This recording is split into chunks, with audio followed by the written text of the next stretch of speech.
All right. What up? Let me just. All right. Let me do this. Let me do this. Let me do this. Let me do this. Okay.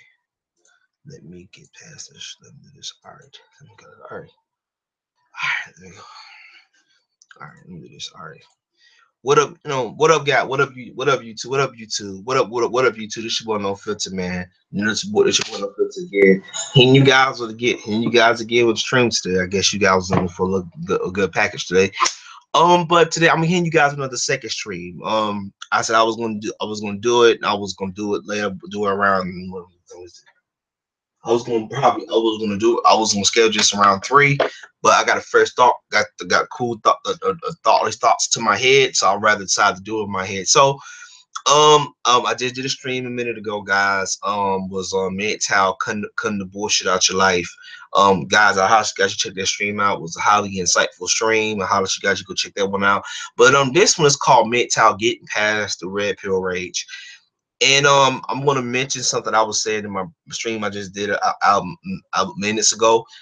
This one is kind of the follow up to this one, that one, and this is more about basically about getting to a point, getting to a point of your life where you still got the red pill rage, you still kind of pissed off, you said negative life experiences. And I ain't talking about red pill rage when it comes to dealing with female nature and gynocentrism running amok on society, and you had life experiences that could have really altered your reality, or you've been through a divorce or child support, you was in a marriage, your wife didn't love you, you worked all these mad hours, stress relief, heart attack. When you get past that red pill rage, I'm 29 now, and I was thinking about this, because I was really some monologue in this guy, so I'm not writing this down. I'm just going freshly off the top, like classic, no filter. But um, when you get past that red pill rage, man, the hardest part about getting past that red pill rage, man, is you have to really figure this out. You have to really ask yourself, you have to really ask yourself, is it really, my thing is you have to ask yourself, dig deep down inside, and it goes back to what the previous show just said, cutting the bullshit out your life. And I think one of the first steps is to admit that you're angry. And for you guys out there, there's nothing wrong with having red pill rage, but then it does get to a point where it does get to a point where you take so many red pills, it pisses you off. You start to hate the world. You start wanting the world to burn. And I feel like when I was 28 years old, I was still trying to find my way. I was still trying to get to my point when I turned 29 last Sunday, which is on the 15th last week. Um, I really had to really ask myself when I turned 29, is like, you know what? And I said on SFM stream, shout out to you, bro. Love you, bro, man. Um, I really had to ask myself what, what I'm saying? Like, I gotta evolve, man. And we all gotta evolve as a person, especially me being a midtown monk. I read this book called The Art of Happiness from Dalai Lama. Brought this book. It was a very insightful. How should you guys check the book out? Matter of fact, I'm gonna start leaving links. I also, guys, have a Twitter. Check if you are on Twitter, check me out. It's no filter, capitalized N, and then the O, and then capitalized F, and then 1015. So check me out, guys. Matter of fact, I'm gonna leave a link to my Twitter so you guys can follow me on there. But I just joined Twitter recently. But yeah, I think definitely one of my biggest one of my really one of my biggest things was getting past the red pill rage, is being able to accept the fact that you're angry. And there's nothing wrong with being pissed, but I think that I'm quote MA on this one. I think that we all have to evolve. And if you know about anything, I'm a big fan of monasteries like Mount Athos and Thailand. I'm a big fan of like monasteries. I love monk culture. I love, ever since the age of 14, I have always admired monks, not just for their self-discipline, but how they live like a minimalist lifestyle. They don't need much, which is why I consider myself monk. A lot of times 'cause I do practice the core elements. I don't need much. I wear the same shoes technically every day. Doesn't bother me. I can care less about, the shame and tactics of the world. But I think when you get past that red pill rage, man, when you getting past that red pill rage, the hardest part about getting past the red pill rage is the anger and the frustration and wanting the world to burn. And not necessarily wanting the world to burn. It's just like you look at it from a different angle, different society expectations or they want from you, or you get the constant pressure of the shame attack that you're gay, you're this and that. And a lot of the times, you know, I used to be, when I was like 23, whatever, I had that mentality of, man, oh, you hate women, you hate women. I used to be so defensive and not, I don't care. And I'm at a point where I don't give a fuck. But I'm at the point where I don't give a fuck stage, far as evolving. And I want to see us, not just myself, but I want to see us guys truly evolve. That yes, we're gonna get the shame attacks. Yes, we're gonna be called because we don't get no pussy, whatever. And like, fuck those guys, man. Those guys are stupid motherfuckers. They just stupid, and they need to get past that point. But those guys, I'm not worried about. I genuinely do care about you guys. And I started this channel for the sole main reason is the fact that I want to see men improve. When I'm in the gym currently, I'm 212. I was 230. Now I'm 212. I'm losing weight. You know, I was 38 pounds. Now I'm the size of 36. I went down 2 inches. Like, I'm losing weight. I'm going to the gym. I mean, I'm basically improving my life. And I want to give you guys steps to improve, and then you guys can join the conversation. I love the link to this stream, because the other stream will just do a short brief on, because I'm gonna do more of a good bit with this one. Is that I want to get offer you guys life advice or tips, advice of where to, and it's like you can be 21 years old relate to this. It doesn't matter what age you are. Is that it's like I want to see us evolve as men. You know, I think it's cool to, you know, I think it's definitely important that we discuss female nature and how women really are, and, you know, tell men not to get married is a good thing. But I think we really have to understand that in order for us to truly evolve as men, that it's gonna get to a point where we're gonna have to evolve past the red pill rage. And it's that cool, calm, and collective moment. It's like I like to call it somebody visit a monastery, and this person visits a monastery, and when that person visits a monastery, he becomes enlightened. And and you know, when you're searching for enlightenment, I like to call it, there's a chapter in this book called The Art of Happiness, and he says something, Dalai Lama says something, I love this quote, but he was like, enlightenment. He says that a lot of the times people, you know, especially if you're a famous rapper, actor, a man in America, and you got this whole ideal of, I gotta buy this car, I gotta buy this car to impress this female, I gotta do this, I gotta do that, I gotta basically, I gotta have this, I got, you know, basically, you know, I gotta have this, I gotta, you know, have the material to find things in life to get past that point just to impress this chick.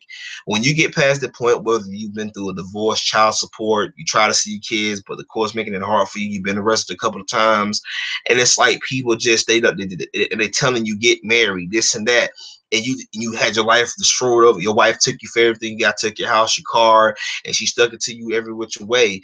And you hear about MGTOW for the first time. You take on the philosophy and the elements of your life, and you be like, man, fuck this, I'm done. Fucking pissed the fuck off, and you're pissed. And I understand it. And even for guys that's been MGTOW for years, it's the red pill rage still in me. I'm not gonna sit here and pretend that like I'm fucking this rage guy, but I'm more evolving. And we truly have to evolve as men. And that's what I love about MGTOW, the philosophy of it, the elements of it, because I feel like sometimes we truly have to evolve. And when we talk about evolving and growing, evolving as men, we have to understand the fact that, okay, admit that the red pill rage is there, but how do we get past it? And I want to give you some of you guys tips on how I'm dealing with red pill rage, and you guys can apply it to some of your life. My first step was acknowledging the fact that you have red pill rage. I think that, you know, when you acknowledge that you have the red pill rage, it kind of pisses you off. It kind of just see the world for what it really is, not how society tells you to see it as, like, oh, women are this and women are that, and then you see women true nature, whether it's in divorce court, child support, whatever. You see whatever. But I think that the first step is to acknowledge you have red pill rage. And if you're a guy going through divorce, shout out to the man, Mary Born, man. I love your channel, man. I think you were phenomenal. But he has some enlightening videos. And I think, like, you know, I was watching one of the man, Mary Born videos. He was talking about fucking just leaving the plantation. I think the one of the video, I'm going to start leaving a link to some of these videos. So instead of me I'm just going to leave a link to the video. When you get past that point in your life where you're angry and you're fucking pissed, you got to walk away. And I want to say this to you guys out there too. You know, you guys, you MGTOWs out there, you guys out there. I won't say you married, man. It's married, but you a guy, you're married, and you trying to, you know, you going through something. Your wife making it hard for you, and you contemplating, you know, staying in a relationship. You're contemplating staying in a relationship, staying in a relationship for the kids. Fuck that shit. Walk away. And I think that that will kind of create the red pill rage too, because a lot of guys, I can kind of understand the premise, but I don't have no kids. What do I know?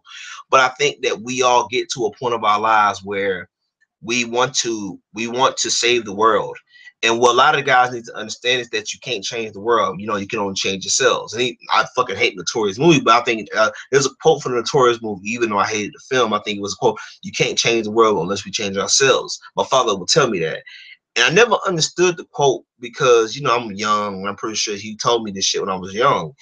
And I was like, man, why? You know, that's a deep, deep quote, and the quote is so insightful. And I really do. You know, they as a man, you crazy, man. Never get past this. Stay pissed off forever. Let the rage. Yeah, man. As a man, you crazy, man. But you know what? I agree with you, man. Someone with that out. I still think it's good that men should stay pissed off. But I think that but if it start to consume you though, I think that if it gets to a point where you just like you feel so pissed off behind it. Like I know there's a lot of people out I know there's a lot of people out there who, you know, they take the red pill rage and they get pissed off behind it. It consumes them to a point where they can't move forward. And that's my biggest fear, you know, for me, because like this is, you know, I remember when I was like 2012, 2013, I was you know what is I was 2012, 2012, 2013. I was I was what 2012, 2013. Come on, let me see. I can remember. Come on, man, with this link thing. Come on, man. What the hell just happened to this thing? I can't invite nobody on this thing. I had to fucking fix this link shit. But yeah, when you're getting past that, when you get past that red pill rage, man, it's a very, you know, it's a very insightful thing. And even though I think that definitely, I think sometimes, but don't get past too. Like I say, this I'll play devil's advocate for both sides here. I think it's good to have that red pill rage, but if it consumes you to a point where you just start to hate the world or just whatever. Now I still say fuck society in general because they don't care about men's issues. And that's how I generally feel about this. So that's what I'm saying. But even though I'm telling you guys, you know, how to deal with the red pill rage, it's cool. It's good to have it because it's whatever. But I think we got to evolve. And we have to evolve to a higher level, to a higher being. It's kind of like I know my avatar was Dragon Ball Z.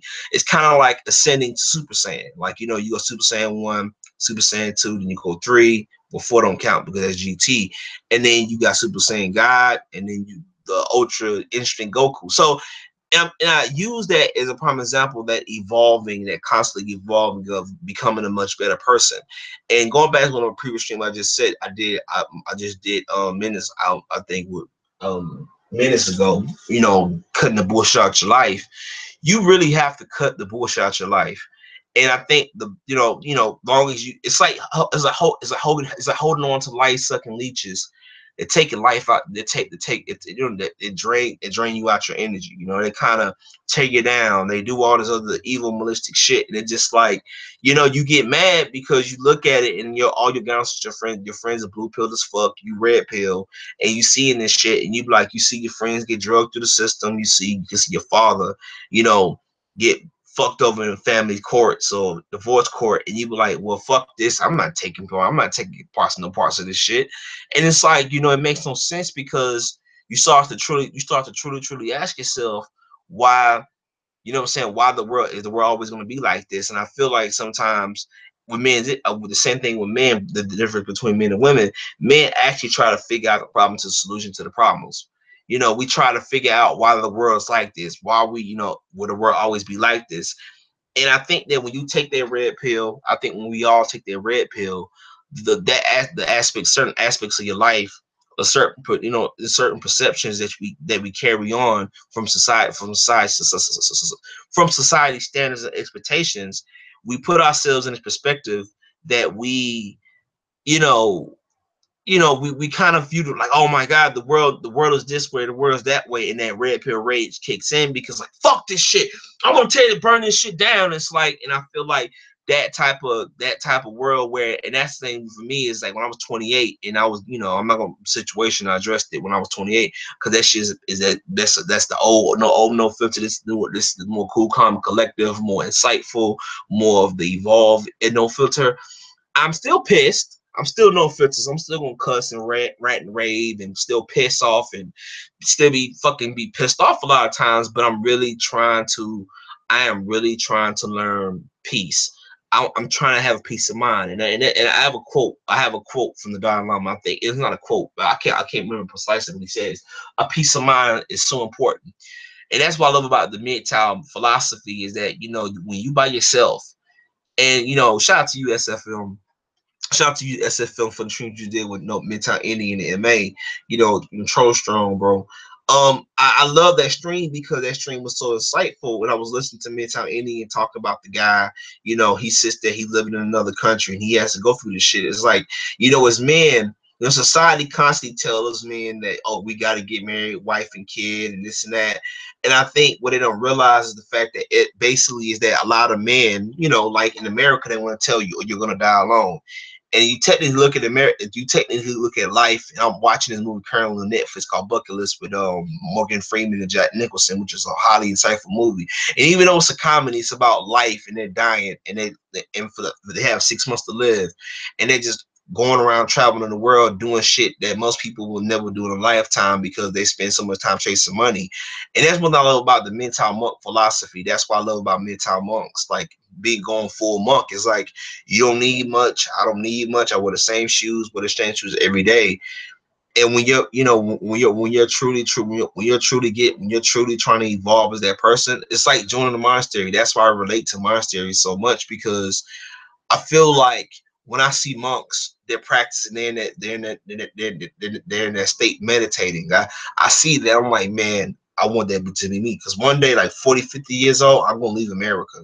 And I want to evolve. I truly do want to evolve into a better being. And I think that red pill rage, even though it's cool to have it, it can consume you. It can get to a point where you just starting to you just starting to hate shit. And I'm with you, SFL. Even though I try to be positive all the time, that super positive bullshit about, oh, nothing don't bother me. It's unrealistic, and we all gonna have moments where we're full of anger and full of rage, and we're pissed off, and we're gonna want the world to burn. But I think what happens, what truly happens, but what truly happens here is, but what truly happens is that we, but what's going to truly happen is we're going to get to a point of our lives where we're going to be pissed, but we have to evolve and get past that point. And like I said before, I think I'm just a point SFM. I'm just a point SFM brought up. You know, you know, you know, you know, when you get to the point, he says, never get past it, stay pissed off forever, let the rage consume you. And I think, it's good. I think definitely that's it's always good to have it in you, but I don't want to get to a point where it becomes destructive, where you become to the point where you just not trying to center yourself. And this is why I think that the monk philosophy, or just the mental philosophy period, is a phenomenal thing to have. And I think it's very, very, very insightful. And that's why I want to do this stream, to remind you guys that in order for us to get where we want to be in life, we thoroughly have to get past that red parade. And I understand, like I said before, it's part of life. And you see shit going on. We see men get derailed by the family courts and child support laws, and these, young males in college get their life ruined. Like, I can kind of understand like that point. But to me, the older I become, the more I start to realize that even though I want it will be great to see shit change, but me knowing the person that I am, and me person, the person me being centered I am, I know it's never going to change until a collapse happens, or a collapse does happen or doesn't. It doesn't matter. It's just that society is always going to be gonocentric, even in a collapsed society. And that's the reason why I always say, for me, that men, focus on yourself, work out. I know SFM, he has a gym at his house, and for me, like, I go to the gym, and even though I have fucking every time I hear these blue pill conversations going on, I keep my headphones on, I play my music, and just call it a day, because I think that definitely it gets to a point, when the red pill rage consumes you to a point where you're like, fuck, man, God damn, this shit pissed me off. And it's like, you gotta understand, it's like, this is always gonna be. It's like, I often say this quote when I'm out in the public. Like, when I'm here, when I'm in, when I'm in my crib, when I'm in the crib, my apartment, whatever, I'm no filter. I'm more relaxed when I'm talking to SFM MA. I'm talking to Trav. I'm talking to Howard Dare or whatever, or in or whatever, like, or just people like Grizzly, whatever. Like, when I'm talking to MGTOW, when I'm talking to you guys, I feel like I'm in a safe space. Well, hey, because that was such as word used, but I feel I feel in a comfortable place where I can just be myself.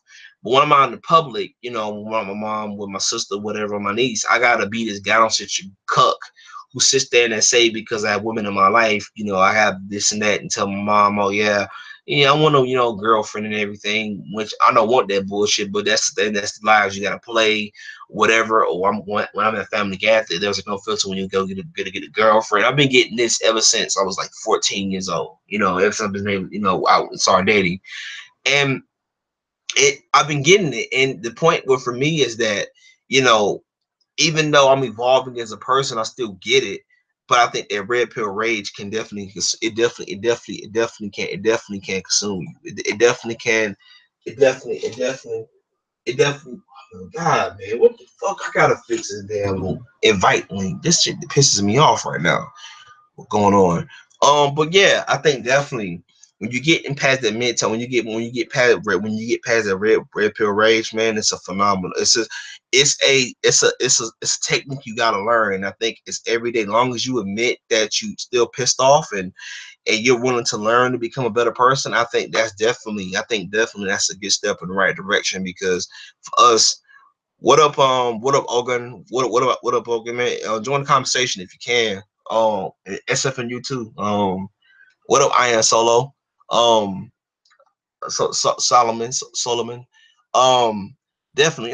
But I think definitely. I really want to do this stream for you guys, because I think definitely it's so important that definitely I think it's definitely important that we focus on ourselves, and we get we try to find and better ourselves. That even though we're gonna have red pill rage, and even though we're gonna have our moments where we piss the fuck off, and we're just pissed off, and we want the world to burn, and just and personally, and even though I'm trying to find better ways to deal with my red pill rage, I still say fuck society, fuck tradition, and fuck wife and kid and all this shit. It's silly shit. It's magical fucking thinking. I still feel that way, but I'm really trying to evolve as a person. I really want to evolve around to a centered person. I want to feel centered. I want to feel leveled. Like, I want to feel like I'm at peace with myself.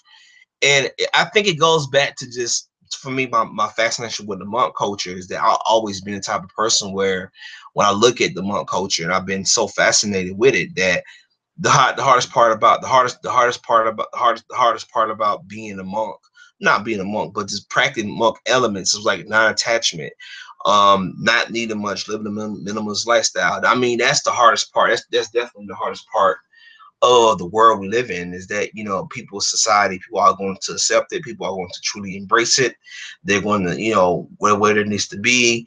And I think definitely I truly I really do think that it's going to be an interesting dialogue that I really want to create for you guys, because for me, I want to see us all grow. I want to see SFM, I want to see MA, I want to see myself, I want to see Howard, Benjamin. And even though it's good that we discuss female nature and God centers, I want to see men evolve and grow into men. If it, I mean, and I ain't knocking for guys that want to be rich, but I mean, I feel like if you really want to just be a minimalist and just live life for you, don't involve making around making money or whatever. But I'm not against capitalism. I'm not capitalist, no communist. I'm just, make your money for yourself, better for yourself. But I do want to travel the world, go to monasteries. I do got goals and aspirations and things I want to set for myself. And now that I'm 29, and I guess because I'm older now, so I'm more centered. And I'm not gonna say, I'm gonna be honest with you guys, I feel more centered. And I know, like, I know my previous streams, I would stutter and I would try to, my speech impediment would get in my way. But I'm really trying to really, figure my thoughts out and just try to just center myself. I feel centered. And I don't know what it is. Maybe it's the feeling. And that's what I'm saying with this red pill rage, even though I'm kind of somewhat still consumed by it. I'm not consumed by it all the way up of always pissed the fuck off, screaming and shouting and pissed off and mad at the fucking world. I'm just seeing the world for what it really is and realizing the fact that it's never going to change. Especially men, far as how society view men, masculinity, masculinity is constantly frowned upon on. So, like, to me, I think definitely we have to get to a point of the red pill rage. And when you get past it, the hardest part about, the hardest part about getting past the red pill rage is always seeing shit going on when you hear a guy gets his life ruined in divorce or child support, or just you hear stories about these young males, black, white, whatever, no matter what race they are, on colleges be false accused of rape. And just like, even though they was quitted and shit, they get kicked off campus. And you hear these stories about going on, and just like, wow, man, it's kind of, you can kind of it consumes you a little bit because it pisses you off, because I hate to see, and it's not about a race thing, I hate to see any type of man get his life ruined by a system that just went out their way to destroy it. And even though I still, in a way, even though I think MGTOW is the only way to really to fight, gynocentrism and just traditionalism and traditionalists in a way, I can kind of see where MRAs are coming from, but I just think that sometimes I fucking feel like MRAs are wasting their time. But in a way, I can kind of understand. But I think that's what I'm trying to say, is that I'm trying to evolve now.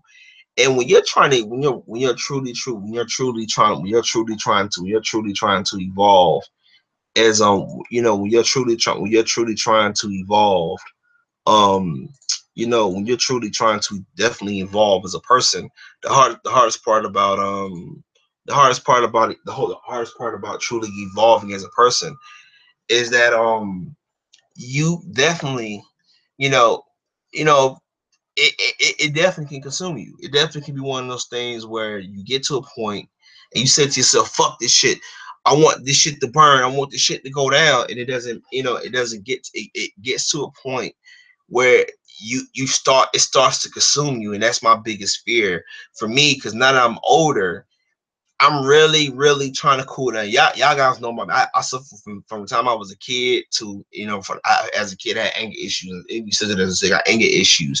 So I'm not trying to let it consume me to a point where it gets to where it consumes me.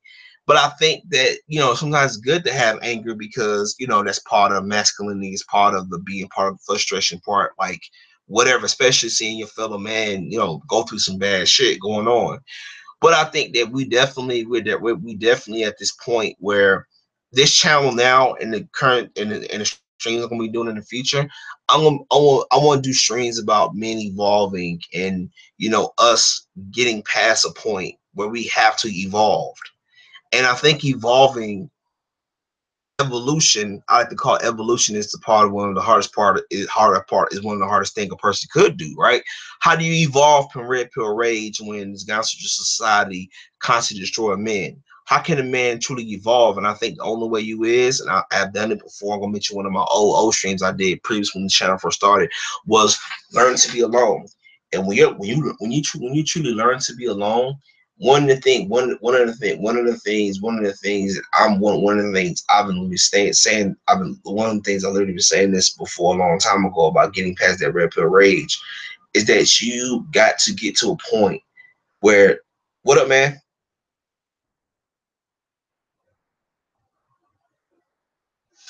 Let me see it. What's happening, man? What's happening, man? Can you hear me all right? I can hear you. I can hear you. You might better this time. So Yeah, my bad about last time. You good, man. So I'm pretty sure I'm glad you're on the screen, but do you still are you getting past that point where you learn how to deal with red pill rage better, or you still you still kind of having a hard time dealing with it? Yeah, right now, I said I pretty much have gotten past it. But it'll come up in a different type of way. Get a couple friends of mine to like really need to know about MGTOW. Mm-hmm. Just but the thing is, you can't just come out and tell them, look, your life's gonna be better if you don't have a bitch in it. All right, Yeah. like yeah, you already know what's gonna happen. So I just kind of try to sneak in a little bit, and the rage is starting to come back now because I'm starting to see the hopelessness and all of this. Like they're not gonna, Get I it. love the idiots, but they're not gonna. Get it. Everyone's gonna get it on their own, and yeah, Yeah. I gonna mean, come back in. So it kind of yeah. yeah. I mean, and that's what I've been trying. That's one thing I've been noticing with people like my male friends when I try to get them to like I don't mention I don't say mid I just say the red pill, and I try to get them some red pill knowledge about how female nature really is, and they just like, man, you just need to get some pussy, whatever. And like when I was like what 28, when I was talking to those guys, man, I'm like be pissed the fuck. I'm like, man, fuck this shit, I'm tired. And then now I'm like at this point, I'm like, look, they gotta earn hard. They gotta learn the hard way, man. Because there's nothing, like I said before, I think that when you sit there, especially when you have friends who are blue pilled as fuck and they got kids and wives, it's hard to give somebody red pill a person that's been blue pilled their whole life. And like because I definitely feel like when you get to a point when you get past a point in your life and you say to yourself, well, fuck this shit, I don't want no part of it. And it's like that red pill, dude, that shit can consume you. That's why I'm trying to tell people, like, I'm really trying to, like, I think it's cool to have MGTOW content, but it's always cool to watch different things because that shit can consume you, dude. It can become to a point where you start to say you red pill, female nature, and then you see your friends get destroyed in a marriage, divorce, child support. The guys paying child support can't see the kids, and then male suicide rate. Then you see the males on college campuses get their lives ruined because even though they was acquitted of the shit and they was innocent, like they get kicked off campus because these colleges are gone as fuck. It's like you get pissed the fuck off on that shit, but it's like, goddamn, dude, we gotta get past that point that even though we're pissed off about it, it's just that society is always gonna be like this. Like unless a collapse happens, which which I can actually see, which I actually can see happen, which is kind of sad.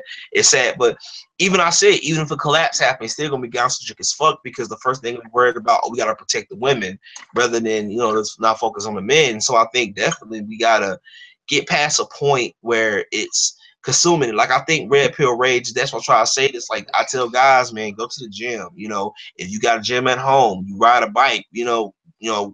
Take a walk or something. I think that the older we become, you don't even have to be in your mid to late 20s to understand. You can be in your early 20s to do it, man. It's like learn to be alone. Find things to do. Read books. I'm reading the book. I'm reading the Art of War. I'm reading history. I'm trying to figure out I like how to release stress and how to release stress and stuff like that. So for me, is that I've been reading a lot. Ever since I became 20, I'm more knowledgeable now than I was when I'm my younger years. I'm like, man, yeah, yeah. So I mean, so like, how do you deal with the red pill rage? So how do you deal with it? Like, do you got hobbies and stuff to deal with it?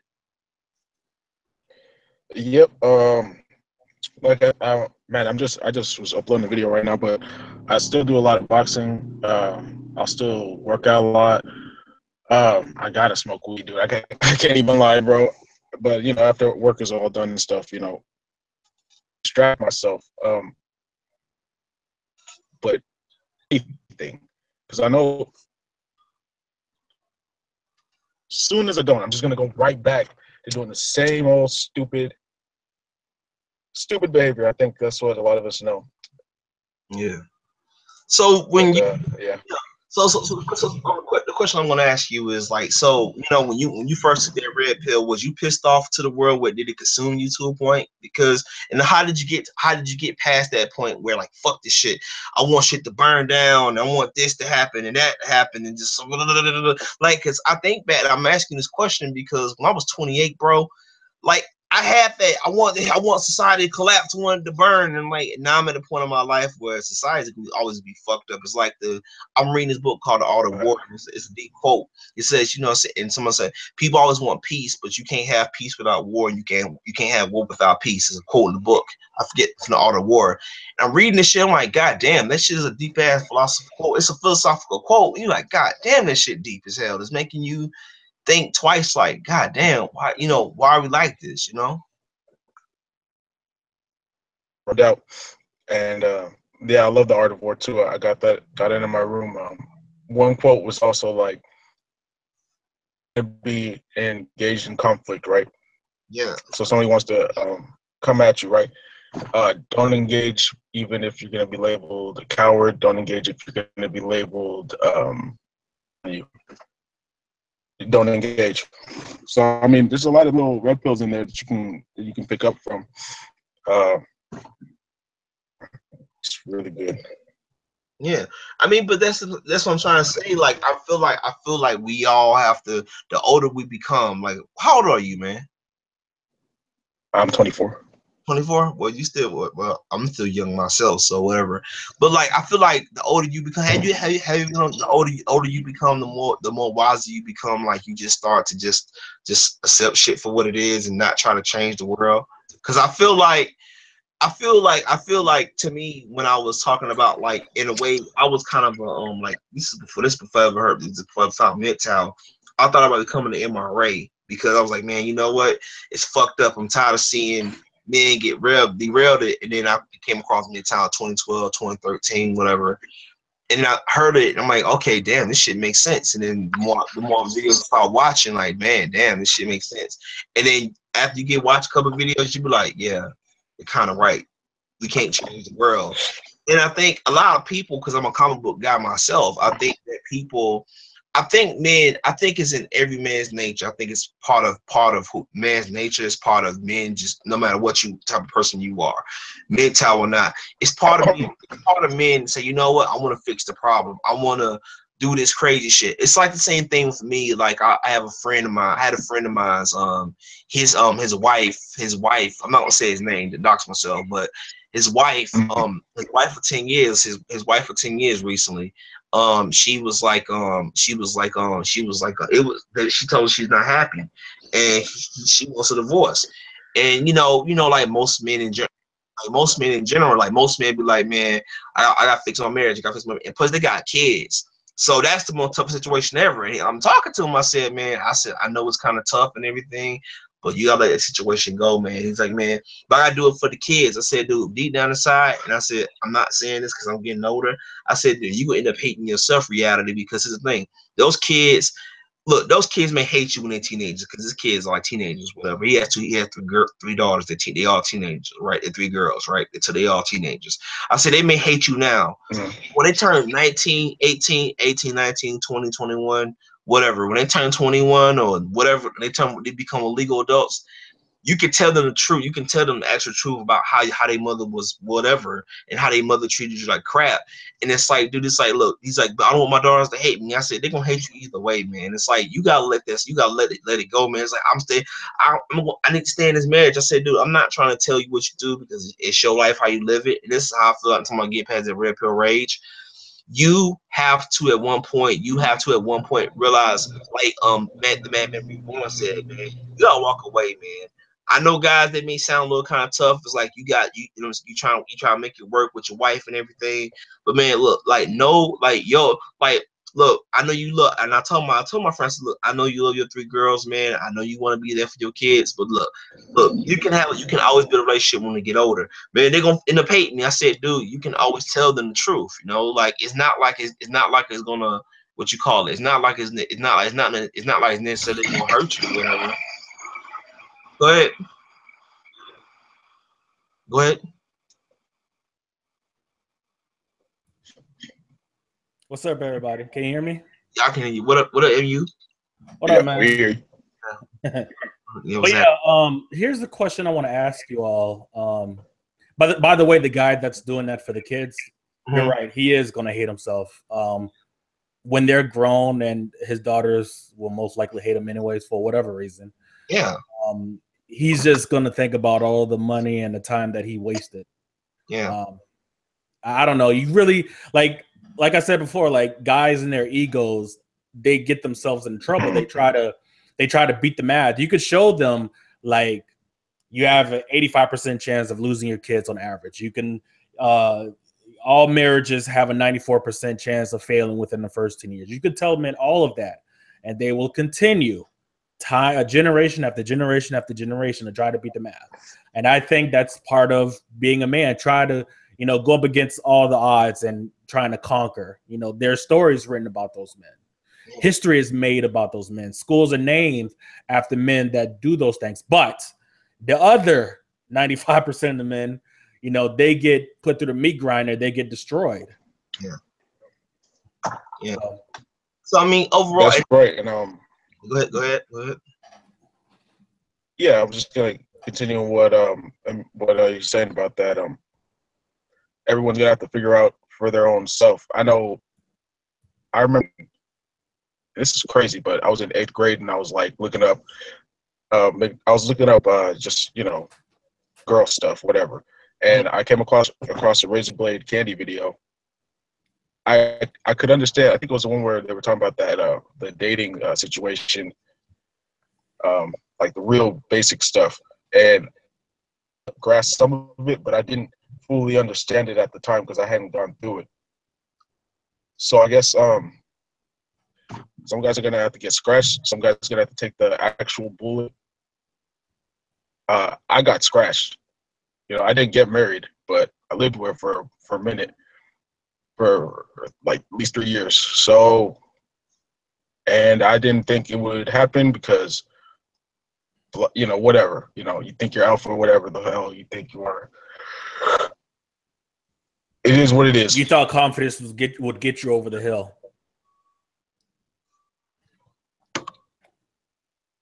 Yeah. I guess he jumped out. But yeah, a lot of guys still believe that today. Like, if you're confident, if you're a quote unquote alpha male, then you don't have to worry about a woman trying you or taking kids away from you. No, there's a lot of alpha men that are in jail, that are paying child support, that got domestic violence cases against them. Some of them they up the road for the rest of their life because they woman said something wrong and they want to have that shit. Not advocating violence, but I understand the thought process. But in the end, it's just women are just not worth it. It's not. And I was telling my friend, like, I like, dude, look, dude, your daughter's gonna hate you either. Your daughter's gonna hate you either way. Like, dude, like, I know it's part of the male thing to figure out a solution to the problem, but dude, like, look, you gonna end up hating yourself. I said you're gonna end up not only your daughter's end up hating you or not, they're gonna end up hating you either way. I'm like, that will mostly women, that will most females do anyway. Especially if you had daughters, they'll turn daughters against you, saying your daddy was a sack of shit, or he was this, he was that, he did this to me, he did that to you. And it's like, dude, like, you can always tell them the truth when they get older. Now, whether they believe what you tell them, it's up to them. But it's like, here's the thing. Like I said, this was when I was telling because I have one of my brothers. He lives in Chicago. I'm not gonna say what part of Chicago, but he lives in Chicago. And he calls me up. He was like, man, no filter. He was like, man, you just turned 29. I was like, yeah, I know. And he was like, man, because he finds out, because out of all my dad kids, my sister to my 3 other brothers, they got kids. I don't want none. I know me and you have had tons of conversations about why I don't want no kids. Yep. And I stated my reasons why. I'm like, kids are expensive. I got my own personal problems. I know how I was. I know how I grew up as a kid. Even though I grew up in a 2-parent household, I had my personal problems. I made life decisions that I'm not proud of. I made mistakes, whatever. And I was telling my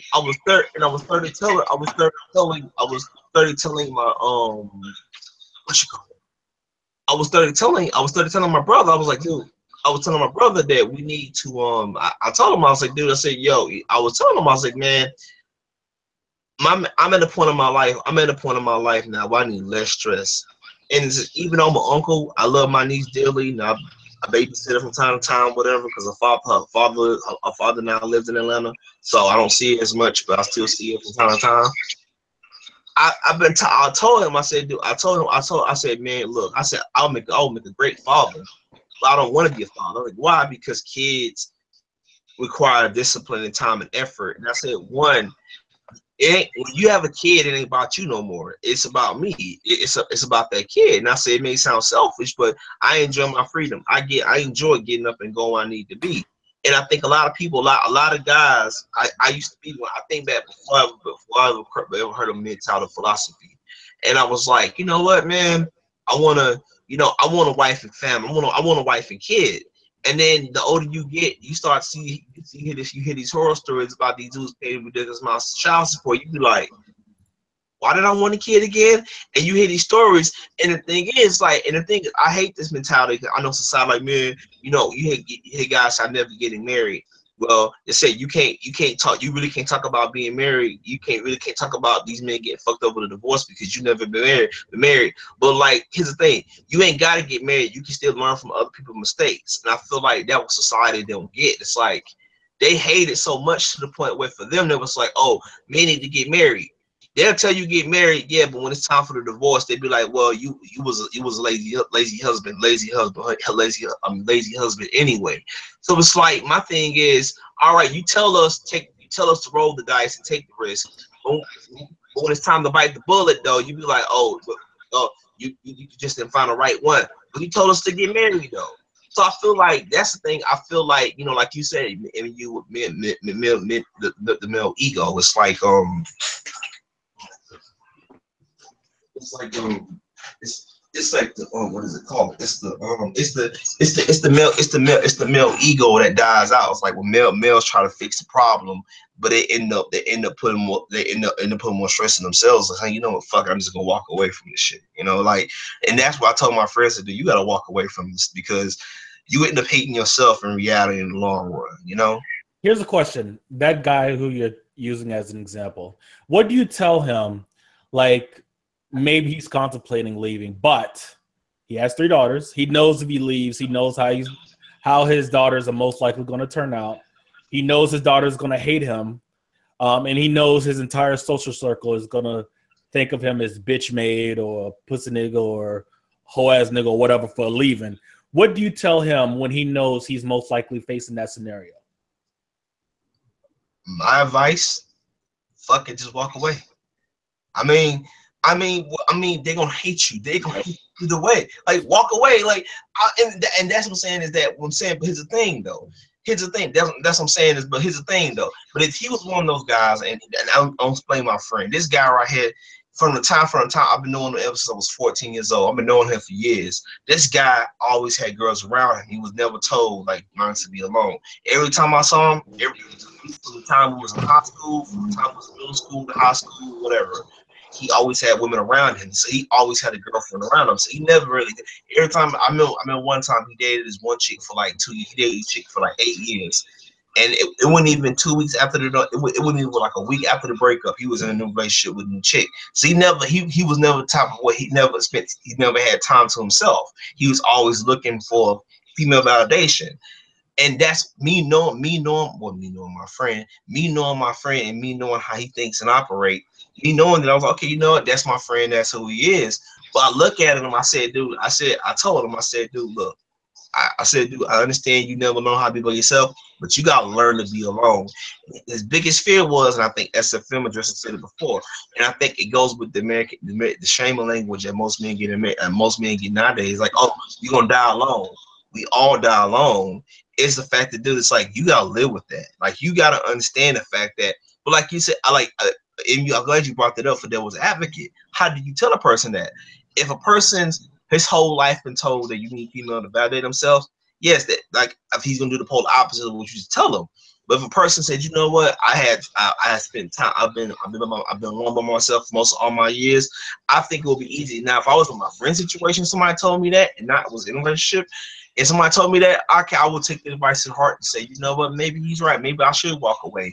Like the Madman Reborn said, sometimes you gotta watch your head of the situation. Like, let's take the situation with the old man. I think he was an old guy. He was married to his wife. He was 62 years old. He was living in the woods for 10 years and stuff like that. Nobody knew he was out living in the woods until he contacted his sister. But it's like sometimes you gotta walk away from it. I know people want to say he's a piece of shit scumbag, but a peace of mind is worth more. A peace of mind is worth more than you just keeping it, doing it for the kids, man. I'm sorry, man. Like they gonna hate you either way, so just walk away. That's just that's what I would do. But I'm not in my friend's shoes. He gonna have to make that decision for him, but not me. You know. Yeah. Yeah. Yeah. Doesn't help that he has 3 daughters. And yeah, most of the guys are just gonna have to decision for most people. I mean, allow yourself to fall into the patterns, the traps. It's like you see a trap right there. You see this cheese or whatever it is, a shiny object, and you're telling the guy it's a trap. He's like, but that's just that this right there. I like that. I like that too. But you're gonna get fucked over. He's like, no, I got this. I know how to do it. Found a way how to maneuver it. I found a way how to figure out how to go around it. Right. Really? Oh, damn, man. We got to put your name in history, but hold on for a second. I can't. I have to laugh because if not, I'm just going to be upset because it's very, very, very, very obvious. But at the same time, everybody's kind of the same. So I don't know. I guess it's just the way it is. Yeah, I think definitely. Yeah. I think definitely like I think I'm gonna mention one of your streams you did you about the ego thing, I think every guy, including myself, every guy and every person with MGTOW and every man has an ego. And sometimes your ego can either be a good thing or a bad thing. And I think it's good. It's good for males to have egos, because if we don't have egos, then what else that we got left?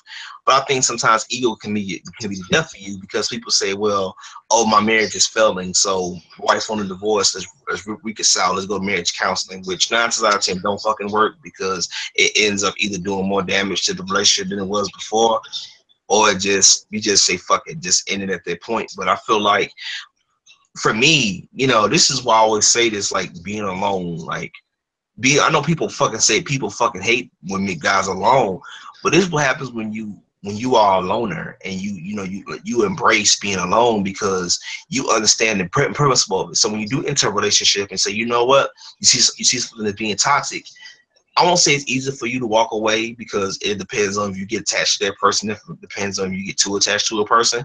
That's why I don't get too attached to people. Like, maybe that's the monk in me, because I don't get too attached to people, because it's like, one, it's like, what happens when that person walks out your life, like, and that's what I'm saying, is that when that red pill rage, you have to get past the point of like attachment. That's why I read this book called Art of Happiness from Dalai Lama, saying like non-attachment, like practice non-attachment. Now I ain't just talking about women, but just like cars or material things. Like, don't be too attached to something, because it's like, I think it's a quote from Art of Happiness, says never value something that can be burned in 2 seconds. And I think it's a quote from Dalai Lama or whatever. And I love that quote, because it kind of says that, basically saying is that same thing with guys who get in relationships. They attach themselves to these women, and then when it's time for the relationship to end, the marriage to end, they've been attached to this person for so long, for 10 to 20 years of a marriage. They was like, well, I can't live my life without her, and they commit suicide, or they do something crazy shit. They just end up killing the wife and kid because they can't live without their person.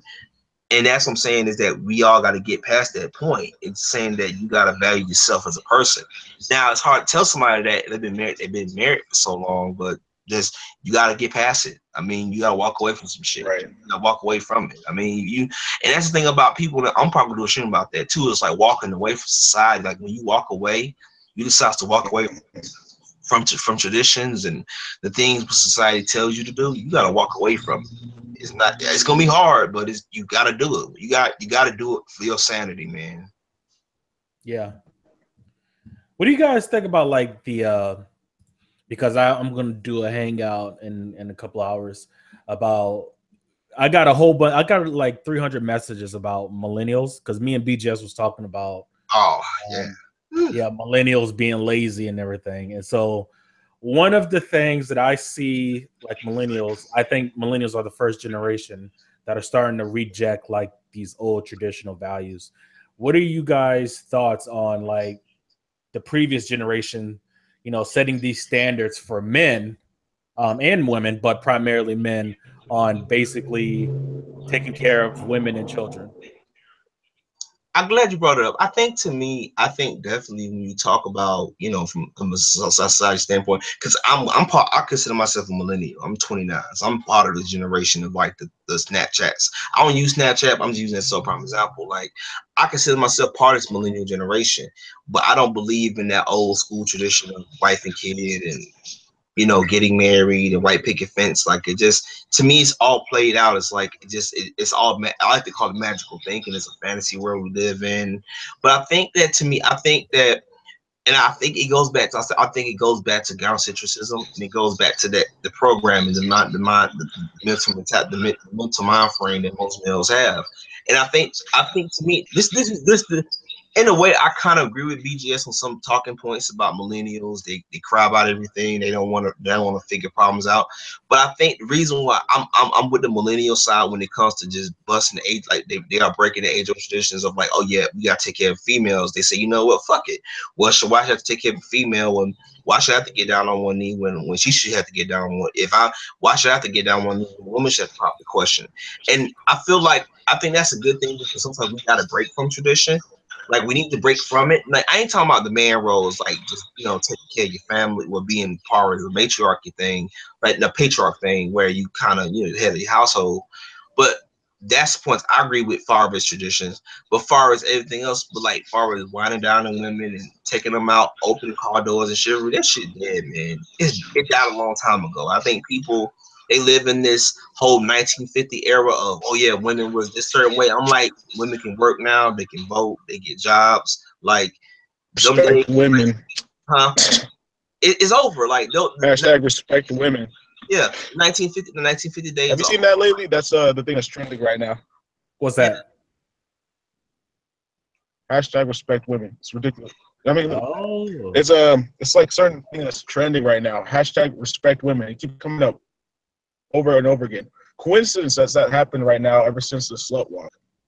I was on Twitter. I was on Twitter the other day. I was on Twitter the other day, like looking at like SFM and the other MGTOW Twitters, whatever. And I saw that hashtag. I'm like, what's going on with this bullshit going on? And whatever. These millennials, man, let them believe, man. Let them believe what they want to believe. So I just think I think tradition is dying out. And you definitely start seeing the millennial women because they getting frustrated with the guys. And to be honest with you, with the way society is, I think I'm disappointed. TFM has said before, it's about moving the goalposts. It's like the whole thing with the NBA where you got like NBA and NFL, you got women coaches in the you got a woman coach in the NBA. Okay, she's assistant coach. Now we got to have the first female head coach of an NBA team, which I call me say misogynist or sexist. I don't think it's gonna work out because I think the NBA of a male space, but that's a conversation for another day. But I think when people talk about it all the time, I say this all the time, is like women don't understand that we live in a world today where like women, it's like moving the goalposts. Like it's nothing you do is gonna keep them happy. So why are we trying to hold why are we, and instantly I find very interesting. I laugh at it because I find tradition. I find people who want to talk about millennials like, oh, you millennial men are lazy. You got your PS4s, your Xbox Ones, your comic books, your anime, and y'all don't want to get married. I'm like, have you seen the family courts? Have you seen all this stuff going on? And you see all this gangster shit going on, this bias shit going on, and men, these witch hunts, these boys on campus get their lives ruined for false rape allegations, and you telling these millennial men part of the problem. I'm like, no, you being anti-male part of the damn problem. And that's why I often say I can't get mad at these millennial guys, because the millennial guys start to say, you know what, fuck it, it's not worth the risk at all, right. Exactly. I do admire millennial women wanting to shake things up, just the idea of it, not the actual execution. But I think the reason why people come down on men as much as they do is because everyone knows that if men don't hold up in society, then it's going to collapse. Yeah. And so we have to get men off the PS4. We have to get them off of porn. We have to get them out of fantasy leagues. We have to get them out of doing whatever it is that takes their attention away from work and women and children. Because if they're home playing video games, those guys, those basement dwellers that people say they eat Cheetos and play the PS4 all the time, those guys are happy. Yeah. They're not depressed waiting to kill themselves. Exactly. It's the husbands and it's the fathers. Like in my experience, every husband and every father I've spoken to, they're not, when they're by themselves, they're not enthusiastic about their family. They're just going through the motions. Yep. You know, it's just, and when they're around their wife, of course, they have to play the part because they don't want to get divorced, raped, and they don't want to get their kid taken away from them. But get them in a bar, talk to them. And when you have that honest conversation, they're not excited. They'd rather be doing anything else instead of going to work for 60 to 70 hours a week and listen to his wife bitch and moan about attention. It's depressing. Yeah, I mean, and that's the thing. That's what these people don't get about the millennials. Like, I agree to a point that, like, yeah, I think sometimes millennials we should kind of whatever, but that you guys are happy, and that's my point. Is like that's what I like about the MGTOW philosophy. Is like do what you enjoy. Like, I love comic books. I know people fucking get mad at me talking about.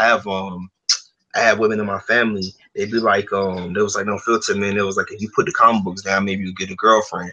I'm like, I'm not trying to get a girlfriend. Don't give a fuck about it. I don't tell them out loud like that, but I'm saying that's what I'm saying in my mind. But like, you know, girls don't like nerds. I'm like, I don't give a fuck. I'm a nerd, proud black nerd. I'm into anime. I'm into Dragon Ball Z. I'm into all kinds of shit. Like, I'm not finna change who I am to be with this person, to be with the opposite sex, opposite gender, because these people don't like it. I'm like, yo, it's like, that's the thing about the millennial man. I gotta give them props. Like, they do what they enjoy. If they on Twitch streaming, you know, like, I mean, I love your video editing series. We edit videos, stuff like that. Like that's one thing I think the millennial men get down pack. And I think when you hear these older cats be like, man, Generation X, these younger cats, they lazy as hell. They ain't lazy, bro. They just get it. Like, why should a man have to work 24 to 48 hours a day just to please a woman? I don't understand that premise, what it is. Like, how does that benefit me? Like, it may benefit her,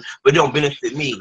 So is it worth me working myself into early grave just so this person can have this high luxury lifestyle?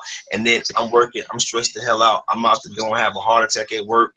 And then the doctor telling me you need to ease up a little bit, but you can't ease off because if you do cut back on your hours, your wife leave you. I'm like, how does that benefit us? And that's the reason why I'm saying I'm all for the millennials.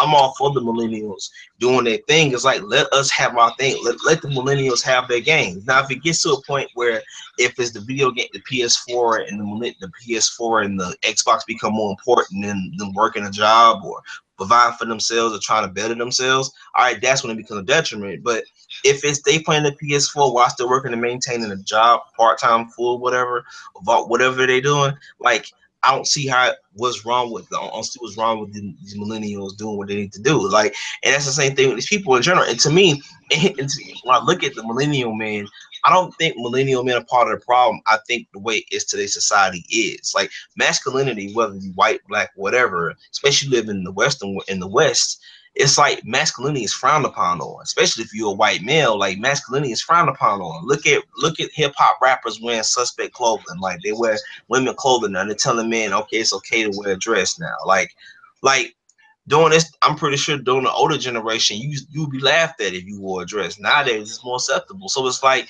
men nowadays are more feminine, and plus they raising single mother household. The father's not even there, or if the father is there, he's probably paying child support and get to see the kid 1 or 2 times out of the whole month, a week, whatever. So it's like you can't really raise a person environment, and plus feminists fucking want to live in this fucking matriarch, and not, well, not feminists, but women want to live in this fucking matriarch where they want to have all the say so, but they want men to build shit. But you can't build nothing with a cuck society. Like, if all the men are cucked, who, like, society gets fucked. Yeah, I know I'm fucking around in here, but still, like, you can't build a society with, you know, a strong man when you want all the men feminized. Oh, feminists, you see, you know, look at the NFL. Look at the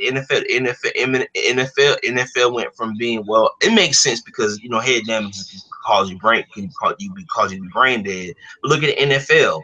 They went from, oh, you can't, not nowadays you can't do a head-on collision with somebody because the NFL, but the NFL even back in the day was a gridiron sport. So it's like you can only pass so many pass so many rules before it starts to become flag football. Nowadays, you hit the quarterback, even if you just be speeding head on, or you get a 15-yard penalty and they get an instant first down because you hit the quarterback a certain way. So it's like, you know, my thing is like, and you get mad at millennials, but it's like moving the goalposts. Like masculinity is frowned upon on. My thing is, why should a guy should have to fucking prove his worth to a female? I don't see how it benefits men at all, you know. Ogon, you want And to add it's anything? really, yeah. I want to add, no, Filter was saying, male spaces, they're frowned upon. Let's look at the Boy Scouts right now. Uh, we really can't have nothing to yourself as a male. You can't. Really, you can't do it. You'll be shamed the shit out of. Yeah. All right. That's the whole thing of social pressure. I guess whatever you want to call that. Social dominance, which is the most thing that women have control over. Think about it. Yeah. Say that you're doing this, you're excluding us, XYZ. Same thing with this phrase has been used over and over again, social justice warriors. It's been used to death. But even if you look about it in a comic book or something like that, right? You just say XYZ, like an equation, X. You're not letting X do what it wants to. It's going to talk about it, and it's going to interject. And the whole problem is right now with Marvel, the whole problem with that is you're not focusing on stories. You want good stories. Give us good stories. That's it, all right? They're working on gimmicks, trying to give people, I'm this. It's like, we've never cared. It's about storytelling. It's so simple. I don't know how these people are getting it, but I do at the same time when you start to look at, you guys watch Diversity in Comics? That guy? Yeah, I watch Channel. It's all right. Yeah. He's starting to go on, like, he showed me the Twitter. I don't have a Twitter, but like if you look at some of the people that are writing some of the stories, then you start to get a clear picture. All the purple-haired glasses. It's really weird, man. It's like a stereotype living out a stereotype, writing about a stereotype. It's crazy. I don't see the irony. I just don't know what the fuck I'm gonna do. Like, really, bro. I'm like, this is ridiculous. It really is. I don't know, man.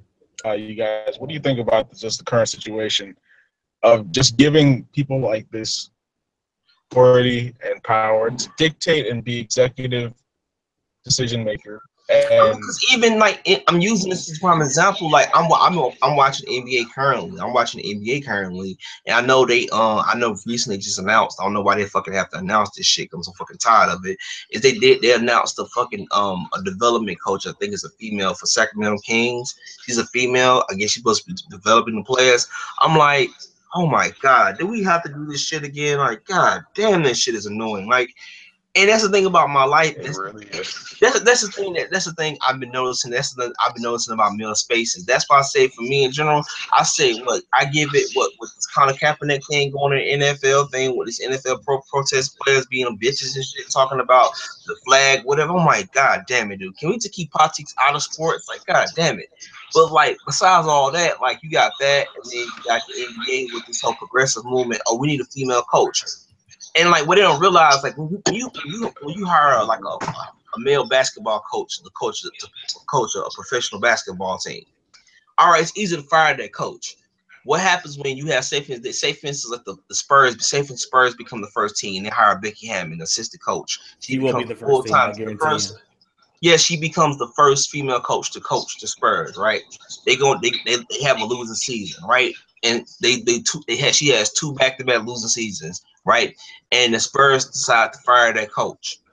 You understand the blowback? Do you understand the blowback the NBA, not Spurs, but the blow the NBA is going to get? Oh, they hired this coach because of sexist and misogynist. No, she had 2 seasons. She had 2 seasons. She had 2 seasons to get it right. She sucked the first season. Second season, basically they was terrible the whole season. They fired her because she could not do the job. And next thing you know, the NBA gonna be what the NBA gonna become the NFL, because the NBA, look at the NFL, the numbers are dropping off because of the protests. Like, oh, we can't watch the NFL now because people want to put infuse politics into it. But it started off, and I said this, it started off with that Ray Rice video. When that Ray Rice video hit the air, and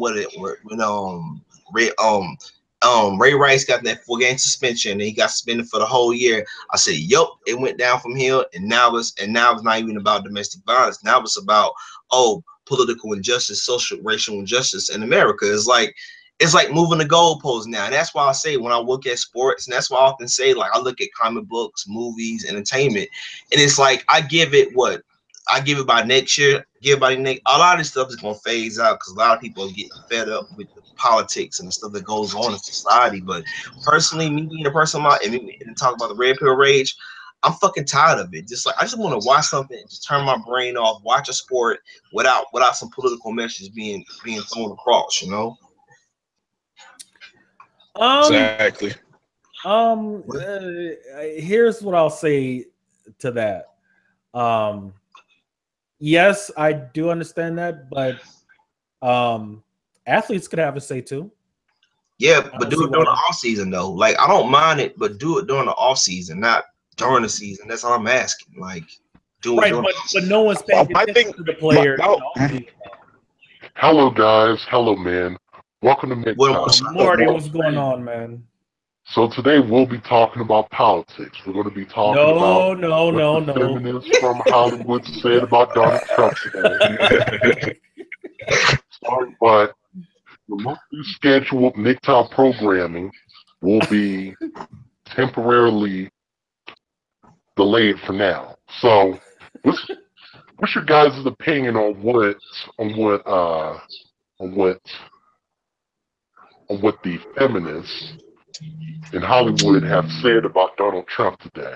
Because I know there's a lot of resentment. Let me look that up. Because I know what they say. There's a lot of resentment about them. And also, and also, don't forget, guys, send some money to my Patreon, send some money to my PayPal. Shout out to Howard Dare. Shout out to Chris Cantu. Shout out to all the popular MGTOWs. Send them some money to their PayPals and Patreons too. Now, and buy my shirt. What they say? What they say? Now let's get back to your regularly scheduled MGTOW content. I think he was just trying. I think Mortify was being a smartass. I don't know what did the feminists say about Trump. I have no idea. Who fucking cares? They're always probably always saying something about it. I told you. Who fucking cares? Yeah. You know what, man? Like this reason why I feel like I'm the same thing with entertainment and just next up, did you guys know if you take water and put it on a hot stove, water boils? Like, who cares? Yeah. But it's like, I feel like these liberal females, man, in Hollywood, it's like, yo, like nobody gives a fuck about your politics, man. Just fucking act in your movies, get paid millions of dollars, and call it a dawn day. Nobody cares about how you feel about Donald Trump, man. Like I'm at a point where, like, Donald Trump, I feel like Donald Trump was the worst thing that happened to this damn country now, because people just they emotional as hell. Like, he's the fucking president. There's nothing you can do about it. Get to stick out your ass for 1 second and just have fun. God damn, y'all some fucking buzzkill. I got a question for you, No Filter. Slightly off topic. In the, I think it was late 60s, early 70s, where you had Bill Russell and other black players protesting that, about wages and treatment and stuff like that. What would you say? Would you say to them, you should just play basketball? Well, here's the thing, though. Here's the thing. Back in the day, they didn't have social media. They had to be more real. They didn't have people pressuring them. So I guess they did it out the kindness of their heart. And Let me shut that kid down briefly. It is illegal as of the 1960s to pay another person differently based upon their race. It wasn't that. It was just it wasn't getting paid less. It was just the treatment. They didn't have agents. So every athlete at that time had to negotiate for themselves. And owners would, they would try to maximize profits and cut losses. And so what a lot of players did, mostly black ones. Let me say this. Let me interject briefly. It is their responsibility to pick a good agent. If you get fucked for not, there was no agents back then. Nobody had agents back then. Mortify, white or black, nobody. There was no. As far as I know, I could be wrong. There was no sports agents back then. So when they did that protest, then the commissioner said, "Okay, you can have agents to negotiate on your behalf. We're going to make these rules to make it more fair." I guess it's more akin to like what they call the concussion thing in the NFL. It's Let me ask this. Go ahead. What did it have to do with race then? Because I know you brought up them being black, and you brought up there was some other things. Black basketball player like Bill Russell. Right back then, Bill Russell. For a while, Bill Russell was like one of the very few black players in the league, and he was playing for Boston. And Boston has his own issues with race. It's not specifically with race, but I was trying to draw a parallel with Colin Kaepernick and him and other players in the NFL protesting. Here's the thing about Colin Kaepernick. But here's the thing about Colin Kaepernick. Colin Kaepernick was already out of the league. He was already about to be headed out the league anyway before he protest. Like, people don't realize, like, this the reason why I say I can respect Muhammad Ali and the athletes during the 50s and 60s, because they had to be more realer. Colin Kaepernick didn't make no sacrifice. He was already headed out the NFL anyway. He had what, two to three bad seasons in the NFL. So it's like he was already headed out of the league anyway. So even if it didn't take people, he'll probably become a backup, whatever. He'll become a starting quarterback for a shitty team. But it's like like Muhammad Ali sacrificed his career. You don't think Colin Kaepernick sacrificed his career? Nope. Because he was already headed out the NFL. He didn't. Here's the thing. I agree with that, but you don't think that he deserves to have like at least a backup position over some of these other quarterbacks? No, he's a bum quarterback. Exactly. He was. So you don't think he's better than a quarterback like Jay Cutler? I'd rather have Jay Cutler than Colin Kaepernick. Colin Kaepernick's the distraction now, man. He got to me. Here's the thing about me. I had my problem with the pro-black community, and I had my incident. Sometimes this year, but it's like, here's the thing about Colin Kaepernick. I wouldn't mind Colin Kaepernick if he didn't have no dumbass Black Lives Matter people to support him. I would support him with that movement, but he has Black Lives Matter. He got the whole NFL protest. I'm like, dude, I don't want to see you in the league. Just like, dude, just stay unemployed and doing your protest, man. Do what you gotta do, man. I don't want to see you on the field at all, man. But I will say this though, like what's the guy name? I forgot the other guy name. I'm not if the Packers got Aaron or what, Colin Kaepernick. Okay, I can kind of understand it. But my thing is, dude, I see why these, and to me, and y'all can call me a coon all you want to, I agree with the owners for keeping Colin Kaepernick out of the league. I'm with the owners on this one, bro. He's too much of a distraction, man. He got too much going on, man. Like he like, and the thing is, because I'm living in Atlanta, and yesterday all I saw was people with Colin Kaepernick t-shirts, him taking the knee. I'm like, y'all do understand? I explain this to people all the time. When you take a knee, you basically in a submissive position. You can't make demands. You can't make demands when you have no power. It's the whole thing where I always say about Colin Kaepernick. It's like everybody Kaepernick as this. Oh, he sacrificed it all. The person I always said this. I respect Muhammad Ali. You know why? Because Muhammad Ali, he sacrificed everything. He joined the Nation of Islam. He didn't want to fight in the draft. He dodged it. It took his money. It took his fame away, and eventually got it all back. Colin Kaepernick was a bum quarterback. He was already out of the league before. The only reason why he took the protest, get paid more money in free agency, but nobody wants to talk about that. And that's the thing about my thing for me is that's why I'm saying just because he took a knee. First of all, it wasn't even about racial just in the first place. He wanted to get more money out of free agency. He blatantly said it. So the thing is, why should I don't feel sorry for Colin Kaepernick because he took a knee. He knew what was going to happen. So why should I have to feel sorry for him? And I'm with the NFL owner. The NFL, the NBA, all these sports leagues is a goddamn business. That's what it is. They are a business. They are a business. So when you start to affect the bottom line, like this what happens. It's like if I'm working in a white corporation, if I'm working in McDonald's, I decide to wear a PETA t-shirt and I say, you know what, even though animals are being slaughtered for meat, and I said, you know what, I'm a PETA supporter and say, you know what, I work at McDonald's, and you know what, nothing happens, right? I wear a PETA t-shirt. What happens when people say, you know what, we're gonna boycott McDonald's because animals are being slaughtered for meat? You start not only affect that one store, but you affect the bottom line for McDonald's and say, you know what, we got to fire this employee. And they say, well, why you fired him? Because this person is affecting the bottom line here. And the NFL, the NBA is a sport. Now I agree 100%. Now, MU. Now some of these quarterbacks that get signed, that you never heard, they never started their career. Colin Kaepernick should get a fair chance. But my thing is, Colin Kaepernick knew he got himself into. Like, you make you make the choice. You gotta live with it. Stop trying to force yourself into a job because you were overall washed up quarterback. All right.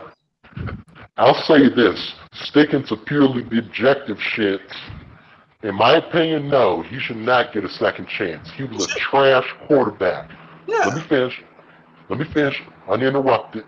The dude he already had a bad enough percentage of thrown interceptions. He was a piss poor quarterback. He was basically the West Coast's version of RG3. If you remember him when he played for the Washington Redskins, who was a trash quarterback later on in his career.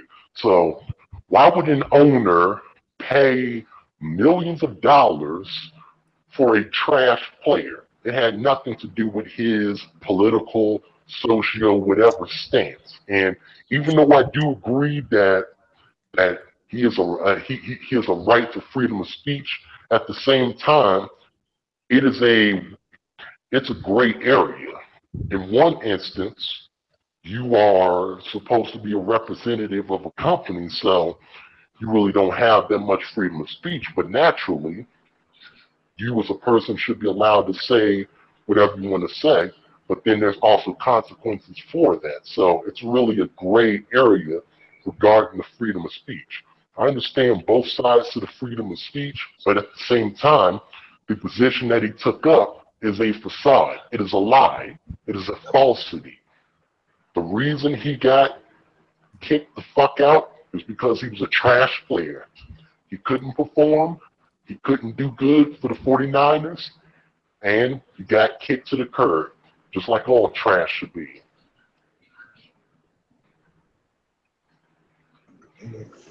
Okay. You think you ask you a question. So you think Colin Kaepernick should get a second chance? I think like some of these other quarterbacks, I know he is trash. I won't disagree with that. He did go to the Super Bowl before he was trash.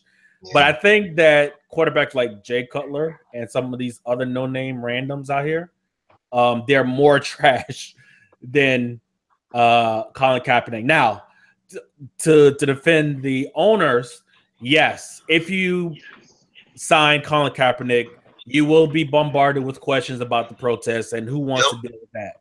Yep. I get that. Bottom line. But at the same time, Baltimore, it was released that they didn't sign. They was going to sign him, and I don't know all the details, but they didn't. Yeah, by the girlfriend. But before that, they said that the protests had influenced their decision, and then they released this story about. And I did see that picture. And that picture is hilarious, but it was racist.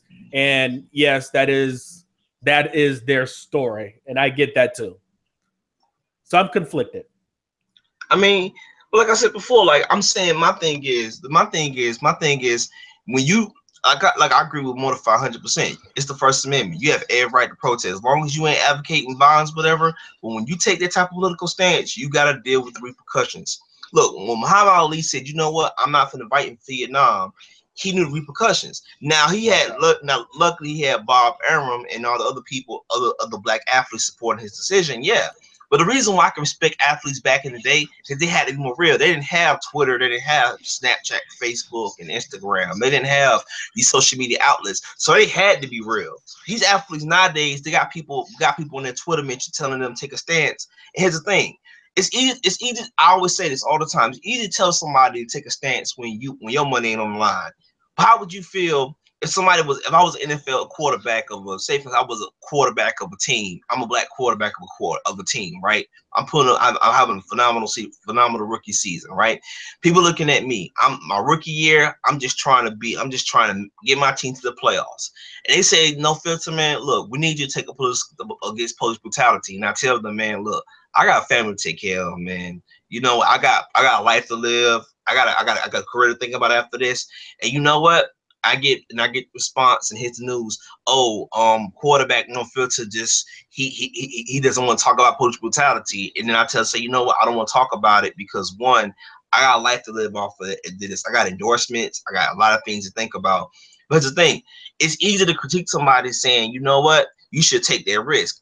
But how would you feel to somebody take it when you got especially if you an athlete, you got a wife and kid and a luxury lifestyle to keep up? It's like that's the thing about I don't understand about these NFL players. A lot of those players ain't Tom Brady. They ain't no Eli Manning. They ain't no Odell Beckham Jr. They're not phenomenal Pro Bowl players. They're not no Aaron Rodgers. A lot of these guys are just live check to check. So the stance they're taking, yes, is it worthy of a cause for the cause they're speaking up against? Yeah. But what happens when you decide to retire and say, you know what, I want to get a Mountain Dew endorsement, and Mountain Dew be like, but you took us to take a political stance against the flag, and what you gonna say then? They was right. Like, no, we don't need no, and that's what I'm saying. You sacrificing, like, yeah, you can make that sacrifice, but you gotta think about. I often say this with black athletes. You know, I wouldn't want to be no black athlete nowadays because it's too much of a fucking burden nowadays where you gotta speak about race. And that's the reason why I say, even me being if I was an entertainer, I wouldn't want to speak about race in my conversations and interviews because one, it's a divisive topic, and two, it's separating. You're dividing people. You're dividing the people. Same thing with Colin Kaepernick. He took something. He said this is about police brutality. All right, yes, there's unarmed black men get killed by the cops. It's fucked up. Yes, it is. And he turns around. He says, "Fuck the police officers. The police officers are pigs." He talking about bringing unity and bringing peace when he's causing coming straight from the underground. Yeah, and he said he's causing and he's saying, "Turn around, fuck the police." In the very same unity that people saying the very same divide that people say Donald Trump is doing, Colin Kaepernick is doing by saying "fuck the police." So technically, both sides are technically wrong. It's just that one side thinking they're doing the righteous thing by taking a protest, but he's doing the same shit Donald Trump was doing. So technically, both sides are fucked up on the end of the spectrum. And just that, what you gonna do here, though? You know, like that's how I view it. Let me ask you a question. And I agree with you that, you know, if you're on a contract year and you're doing above average, yep. The odds of you taking a stance either way, whether you believe it or not, is pretty much going to be non-existent because you don't want to fuck up your money. I understand that 100%. I wouldn't take it.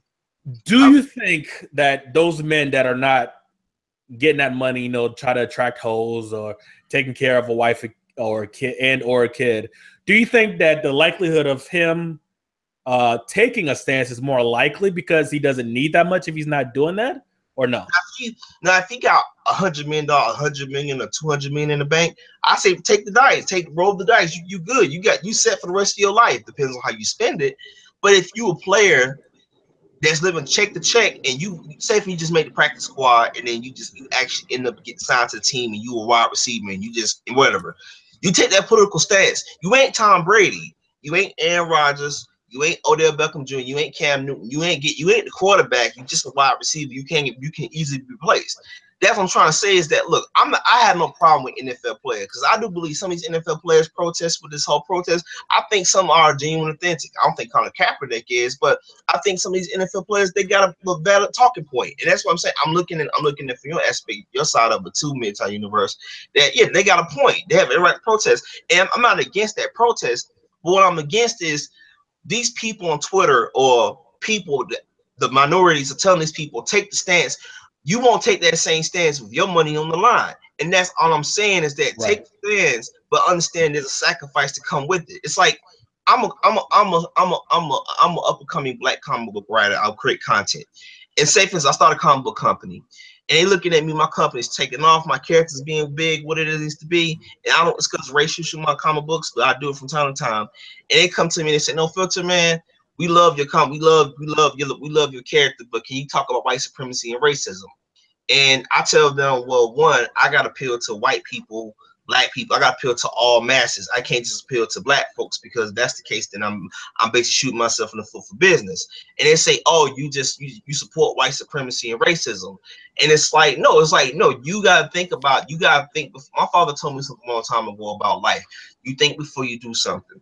If you about to do something, you know 9 times out of 10 that's gonna get you in trouble, and you make the choice anyway, you gotta live with the consequences of that choice and the action. Now, the same thing with these people. That's what I'm trying to say. I have nothing against the protest, and me looking back on it now, I'm glad you brought it.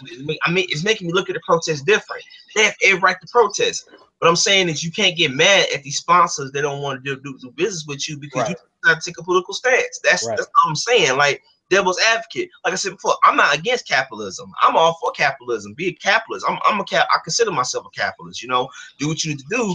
But my thing is that when you decide to be a communist and take that stance and say, you know what, fuck it, I'm fighting for my people. Guess what happened? Those sponsors, those owners have every right to say, fuck it, I don't want to sign you.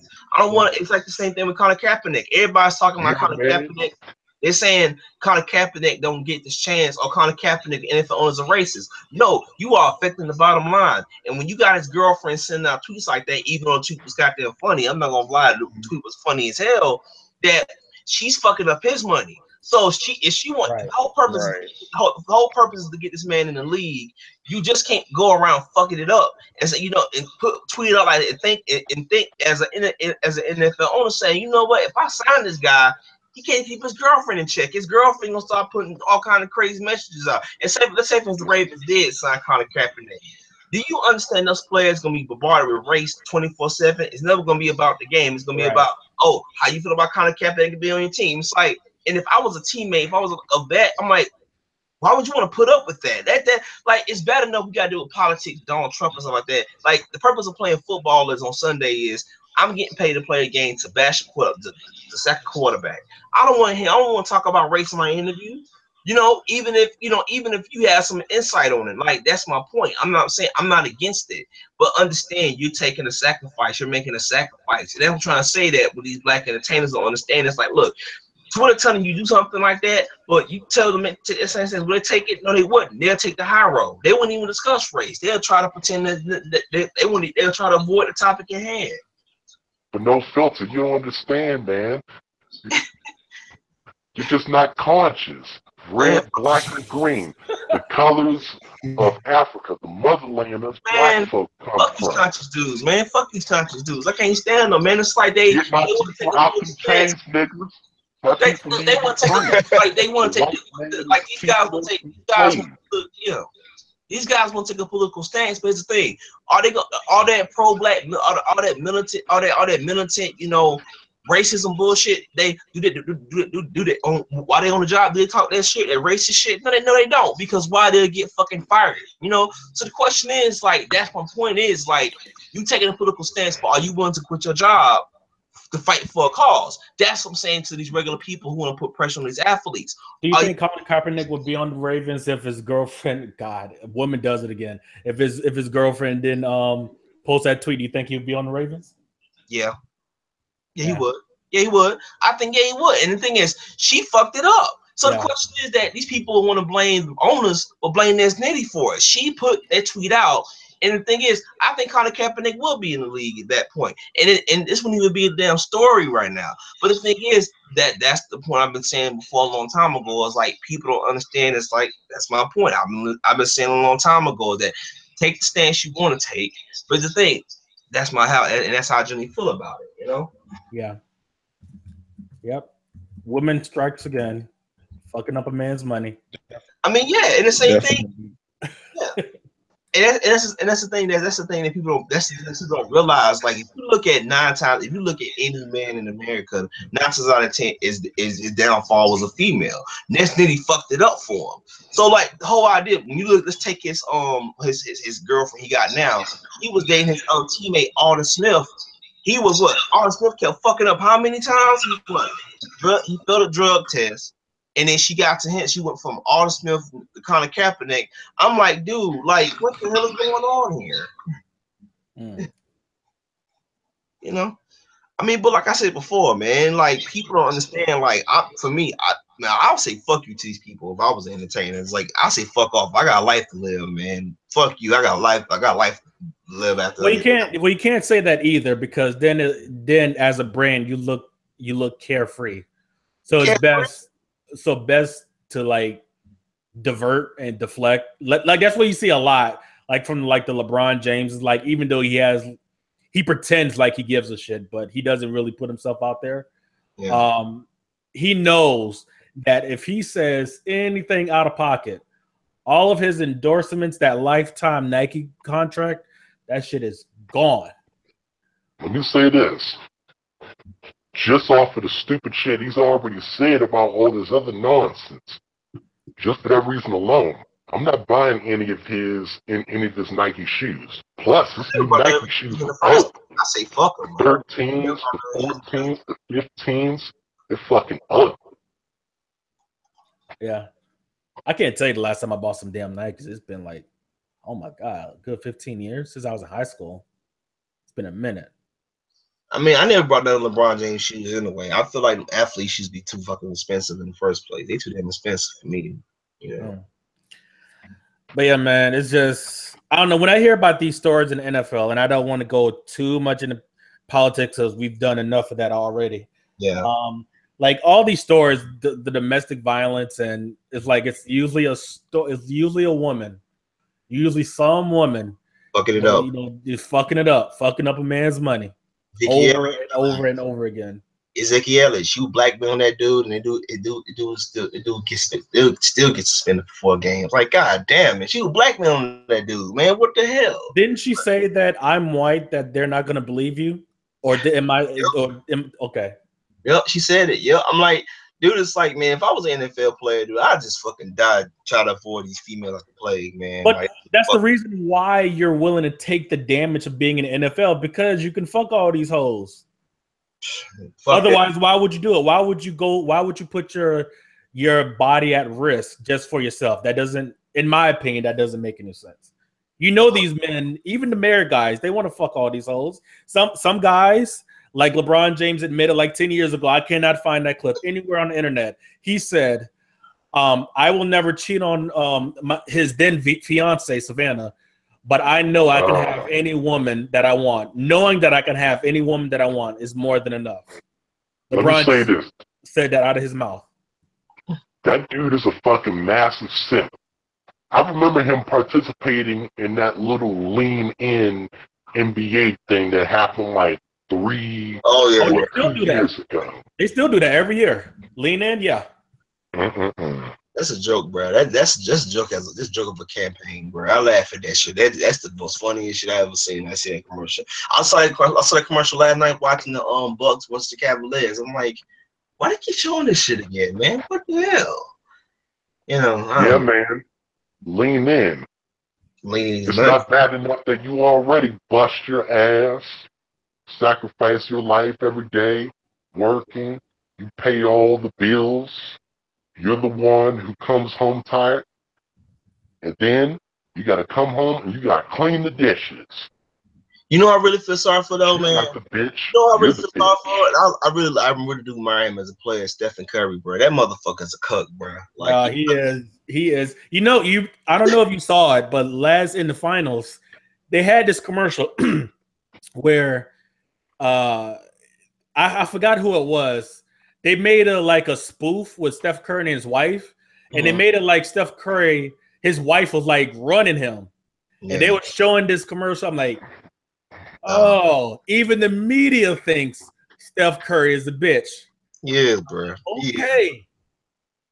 And his daughter, you remember his daughter when he brought his daughter to the podium 2 seasons ago, and his daughter was acting a damn fool in front of everybody. Yep. So that's who runs the house. Let me guess. She's got him wrapped around her little finger. Well, he's married to her, and they're both religious. So I'm sure there's no. Daughter. Oh, the daughter? Probably. I wouldn't doubt it.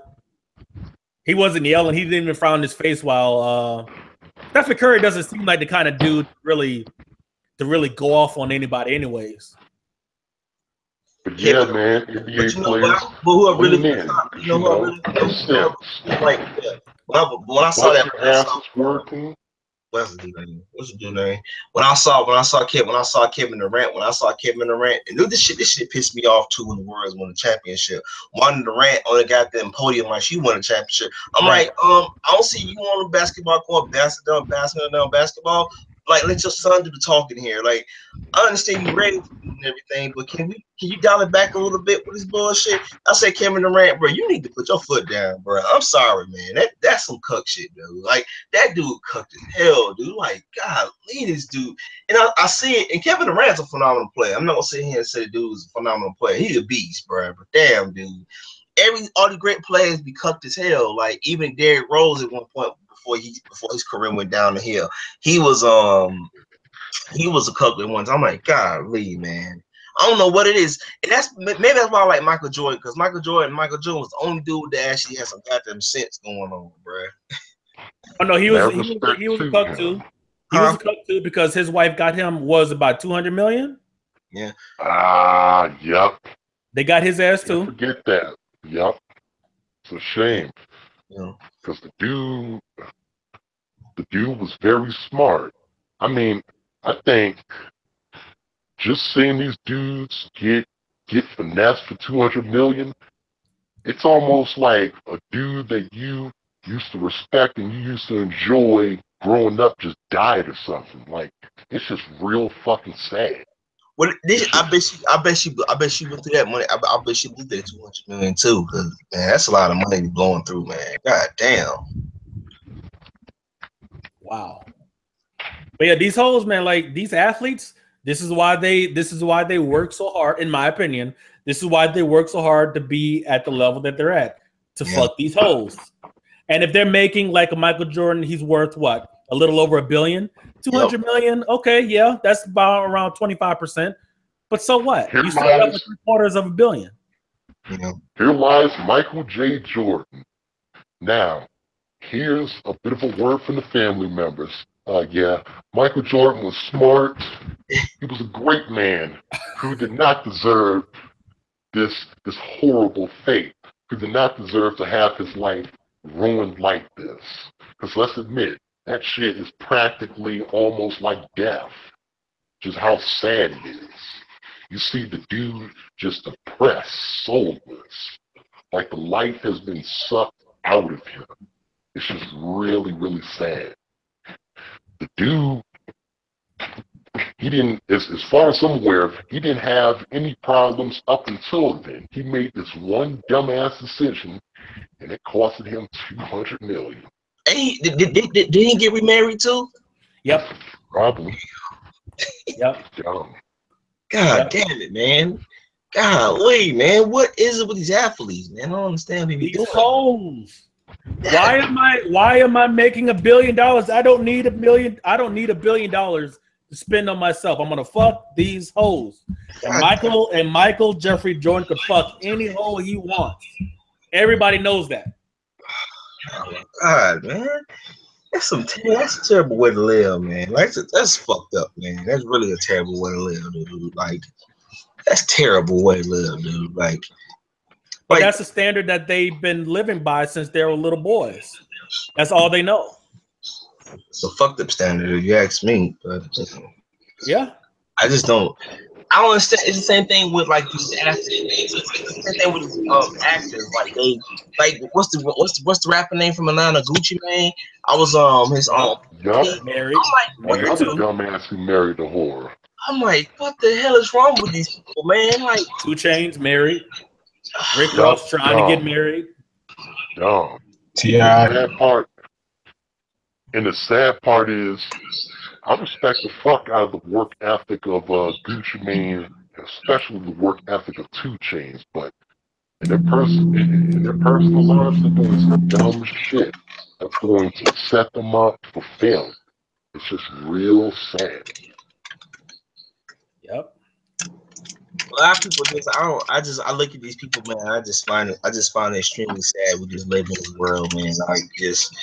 Like god damn it, dude. Can we just we just find one app? Can we just find one athlete who just got them common sense and just like you said, start to see the bullshit for what it was? It's just like golly, man. I just look at the world like, man, you know what, man? These athletes have no fucking hope. Like when I watch the NFL draft and stuff, you be seeing they be in the room with their mom and the girlfriend and the daughters there. I'm like, god damn it, man, what the fuck, man, golly. And the thing is, you hear the story is like, well, what was the quarterback that played for the Colts? He get hurt and shit. Andrew Luck. Yep.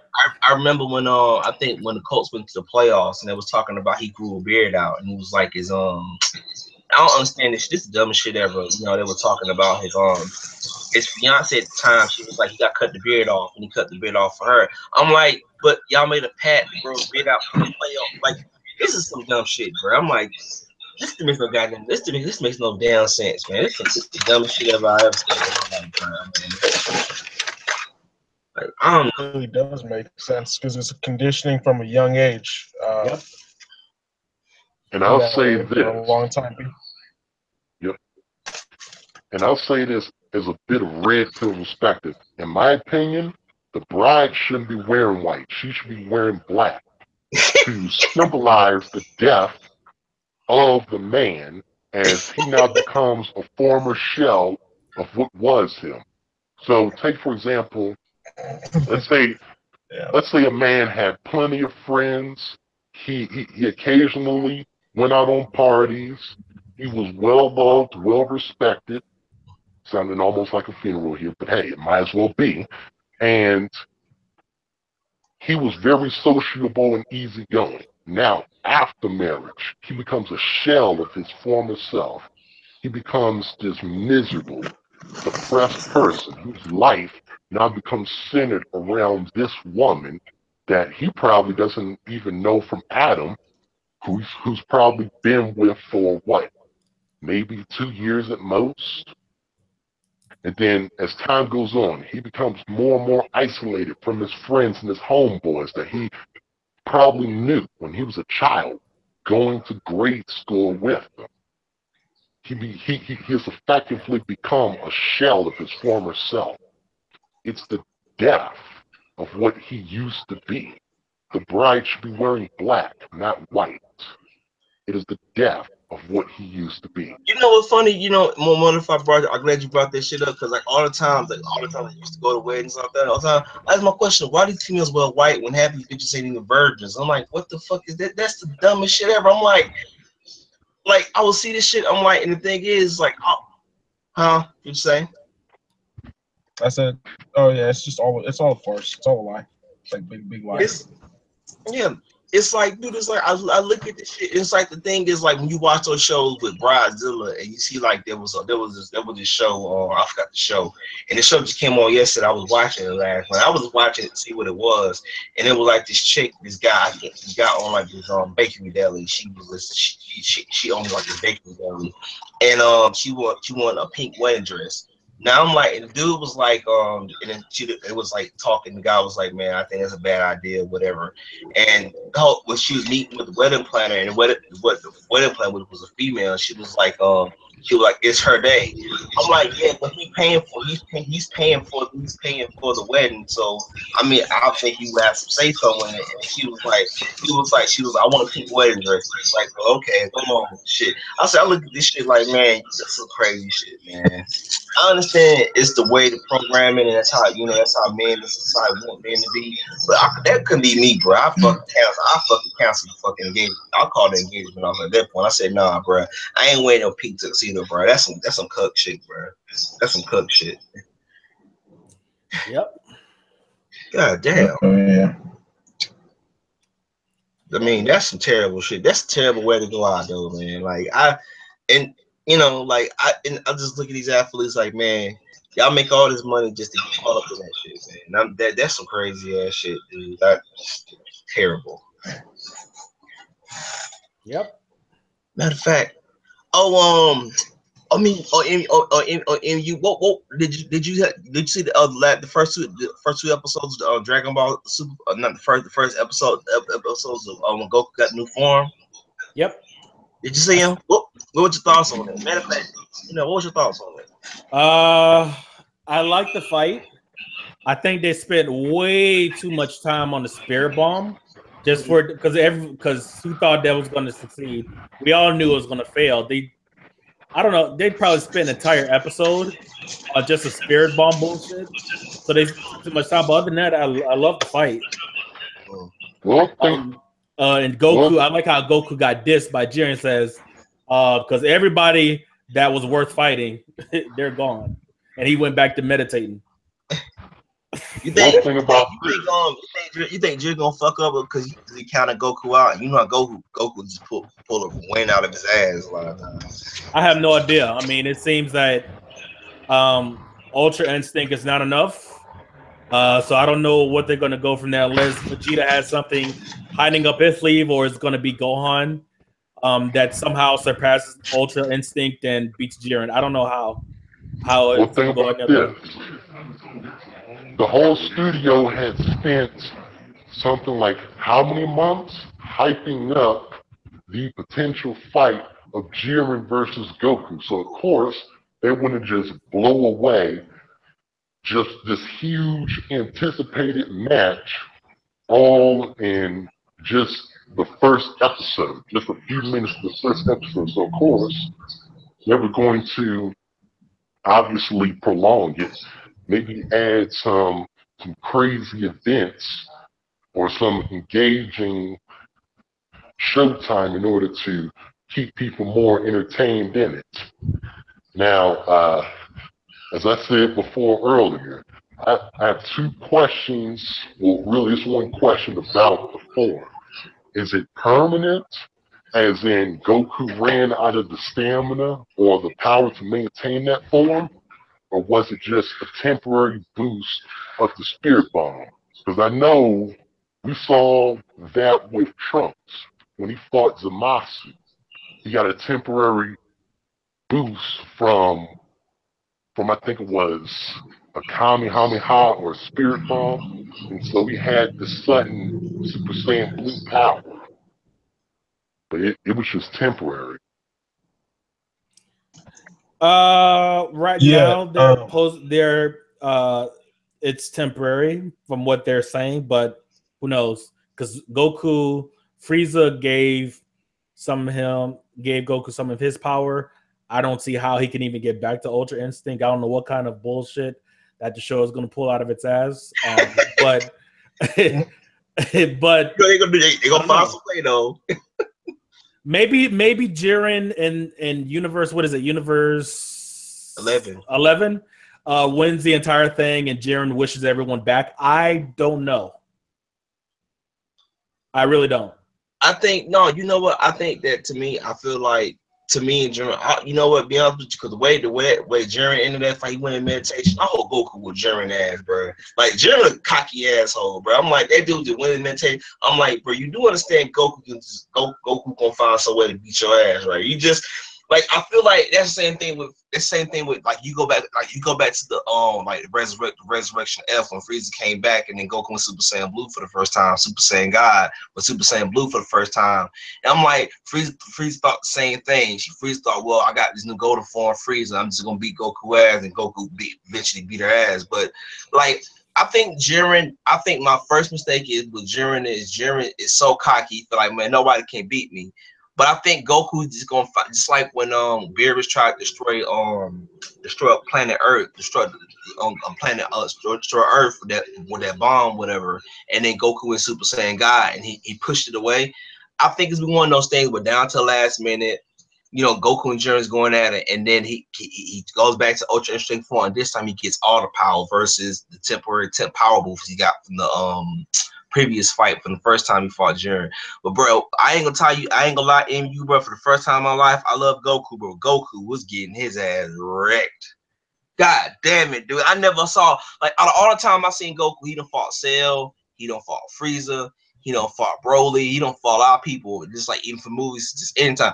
Goku fight is even cooler. I can't stand that dude. But like out of all the times I've seen him, Goku got wrecked, dude. Like when he went Super Saiyan, he couldn't touch Jiren. Super Saiyan Blue, Kaioken times 10, Kaioken times 20. I'm like, God damn, Goku, you getting your ass wrecked, man. God damn. And the thing, Jiren was like, yo, dude, like he was like, man, God, whoa, man, that can't be no way. And that Jiren would break that dude, bro. Goku got his ass whooped.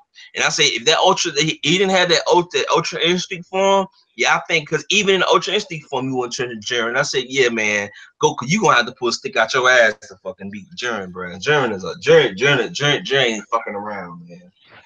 Now, So 112. Now, let me give you all this bit of a theory. It's pretty plausible, but I don't know.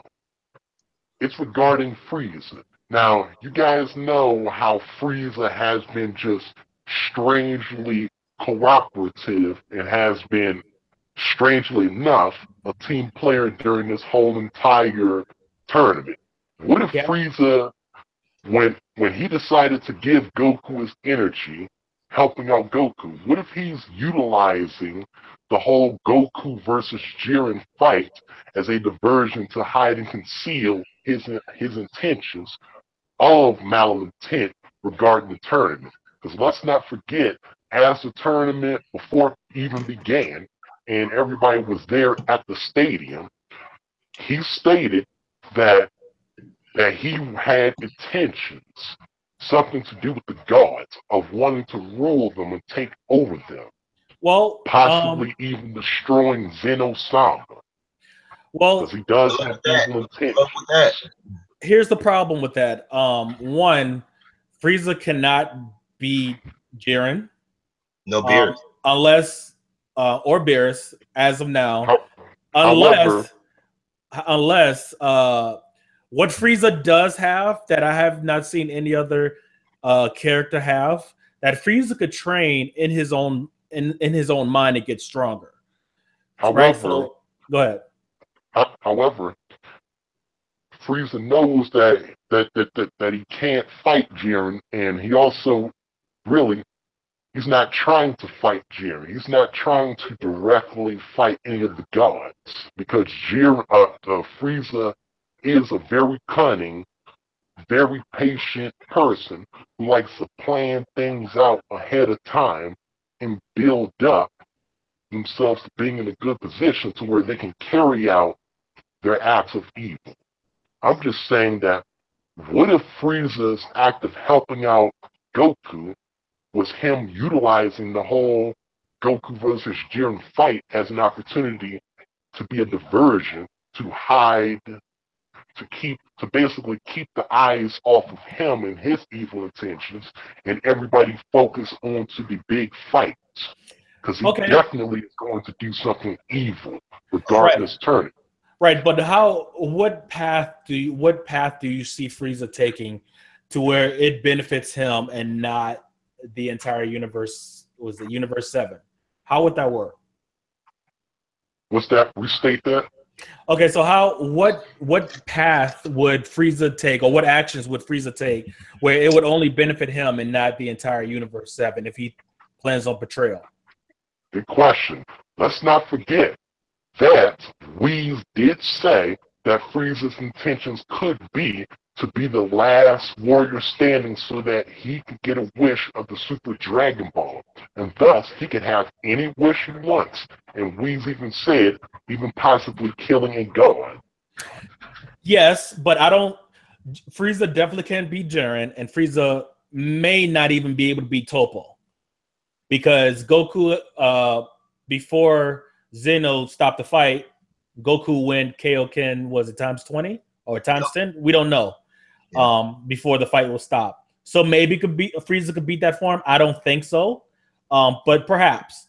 But in either way, if he could beat Jiren, it's not going to be like a fight. It has to be like some sort of trickery or maybe a technicality or something if the Super Dragon Balls are like his end game. But I really, because like you remember before the tournament started, he was trying to make a deal with one of the gods of the universes. That universe, universe 6, matter of fact, he was making a deal with them. No, was it, or was it the yellow god, the little yellow teddy bear looking god? I think it was actually.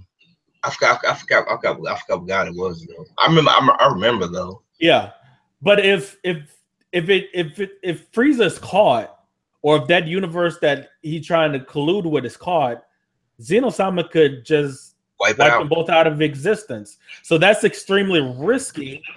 I just don't see. I do agree that Frieza is going to betray them, but I just don't see how that would work out.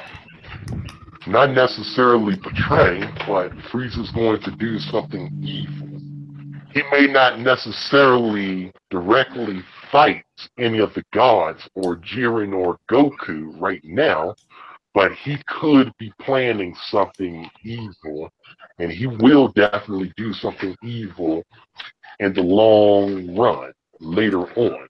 Yeah, but let's be honest. No matter what Frieza does, Krill's going to stop him anyway, so it's not even a big deal. Or maybe Frieza has achieved another level that we haven't seen yet, and he's been holding back. Unless she just trying to pull out her ass, but I don't know about all that. I don't know. No, focus. You cannot get over the fact that Frieza is a dude, can you? No, I'm listening. I'm sitting like he will not let that. He cannot do it. He cannot fucking do it. He's like, nah, that's a bitch. Yeah, man, that's a bitch. If Frieza could achieve gold status by thinking, bitch, man. She's so evil. She would steal all the jewelry in the universe. If Frieza could achieve gold status just by thinking about it and become stronger, a stronger gold status by being in hell, why can't we believe that he can achieve a higher level that may surpass Jiren that we just haven't been privy to yet? Maybe that's the trump card. Who knows? Man, that was a bullshit explanation, bro. That was a bullshit, bro. Like I understand. Look. Look. Maybe because I'm anti-Frieza. Look, I don't hate Frieza. I think she's a great villain, but still, like, man, dude. Like when they did that shit, I think it was episode 7. It was episode 71, I think, when her Golden Frieza and Super Saiyan Blue Goku was going at it. I'm like, all right, she was getting the ass from Resurrection F. Now she just fucking concentrate her mind on that shit. Now she going toe to toe with Goku, but she got her ass with the Resurrection F. I'm like, come on, bro. You can't explain that bullshit to me. Remember, technically they did when they said Frieza was like some alien, and all he had to do was train. Well, actually, never trained, was just naturally that strong. That we actually trained, and so basically, it's one of those things, just like with the Saiyans when they get their ass beat. No. They said that Frieza has the ability to train in her mind, in his mind. In his mind. So when they're in hell, and he was training. You know what? That is a bullshit excuse. I know it is. What? It's bullshit. Let me explain since you guys keep calling him a he. Anyway. How Frieza became stronger, I would say, than Goku, judging by what happened pre-tournament, is basically Frieza, his body was destroyed, and he was sent back to hell. And so the stress, the pain, and the suffering of what was acquired, being in hell, he mentally became stronger. Because there were scenes of him in hell and he looked like he was just he was miserable. Hate. Yeah, because the little parade and shit that was all the happy shit. What? When Frieza was in hell and he was tied up in that cocoon or whatever, they would be like these little characters, these little positive, happy-go-lucky characters that used to annoy the shit out of Frieza. Funny as fuck. And that's what pissed them off. And yeah, I can understand that. Yep. Now imagine being there for the rest of indefinite eternity, being there forever. You might mentally become stronger. You might be able to split a mountain just by looking at it. After serving an eternity, a definite, unsuspended amount of time in hell. And so Frieza became stronger after being broken out of hell temporarily as of now, and thus was able to control this God of Destruction energy and throw it back at Goku. And if it weren't for Beerus, Goku would be dead, let's be honest. Yeah. I don't know what the hell's going on. I mean, I'm still amazed, bro. Like I just don't get it. I don't get Frieza motivation, man. The moment she helped, like, man, what the fuck is your motivation, man? He's evil. He cares about himself. That's pretty much the motivation right there. I thought Frieza's whole thing was want to take over the universe. But I just think that the Goku versus Jiren fight, though, I hope when they go at it again, I hope Goku will shit out of Jiren, bro. Because Jiren was cocky as hell that whole entire time, man. He was meditating. He was like, you can't get past top on Despo. He was like, bro, you kind of cocky for somebody who can act like your ass can get beat. When fucking put him in that freeze time thing, about to push him off the doing thing, and I'm like, this motherfucker strong as hell, bro. God damn, that dude strong as hell, dude. He definitely is cocky, especially when he does that little pose after he finishes somebody off with that red Kai blast. Oh. He does that little pose. Yeah. They recycled that animation. I noticed that. I'm like, you lazy bastards. Recycled that shit. When he blasted Kale, remember? When she went Super Saiyan Berserk? Yeah. They recycled that exact same animation. I'm like, you lazy bastard. But I feel like the It's fight. all cool. I've got it from here. It's a breeze. I definitely feel like the fight lived up to the expectations. I gotta give the credit. Like the 2-part episodes was a phenomenal fight. But I want to see how Goku get his new form back again this time. But I think this time, the second time he gets it, he's gonna lose. Like he's gonna lose control of it. Where power's gonna be some overwhelming, he's gonna lose control of it. But I hope Jiren get his ass beat. That dude was cocky. You know what we could see? We could see Super Saiyan God Vegito. Yeah. That may work, maybe.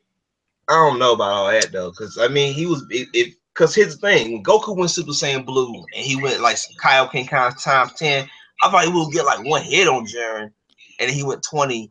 And I'm like, damn, dude, Goku wasted all his energy in that one fight. I'm like, damn, bro, like. I don't know how Goku gonna beat Jiren, bro. Jiren is a whole other level. And my whole thing, you notice MGTOW, MU, you notice MU when Beerus thought Goku died, that spirit bomb. You about to get up off that damn balcony, you about to fight Jiren and shit. I was like, holy shit.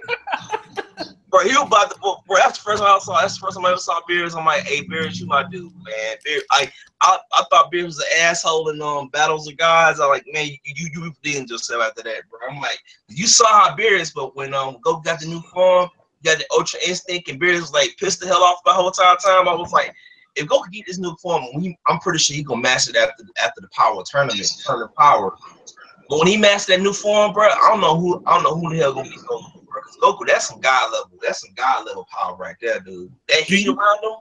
That's why I changed the avatar. That's why I changed. That's my avatar. That's what I'm the avatar. Man, do two characters have to be at the same level to fuse? Like in Ultra Instinct, Goku and I think they gotta be close.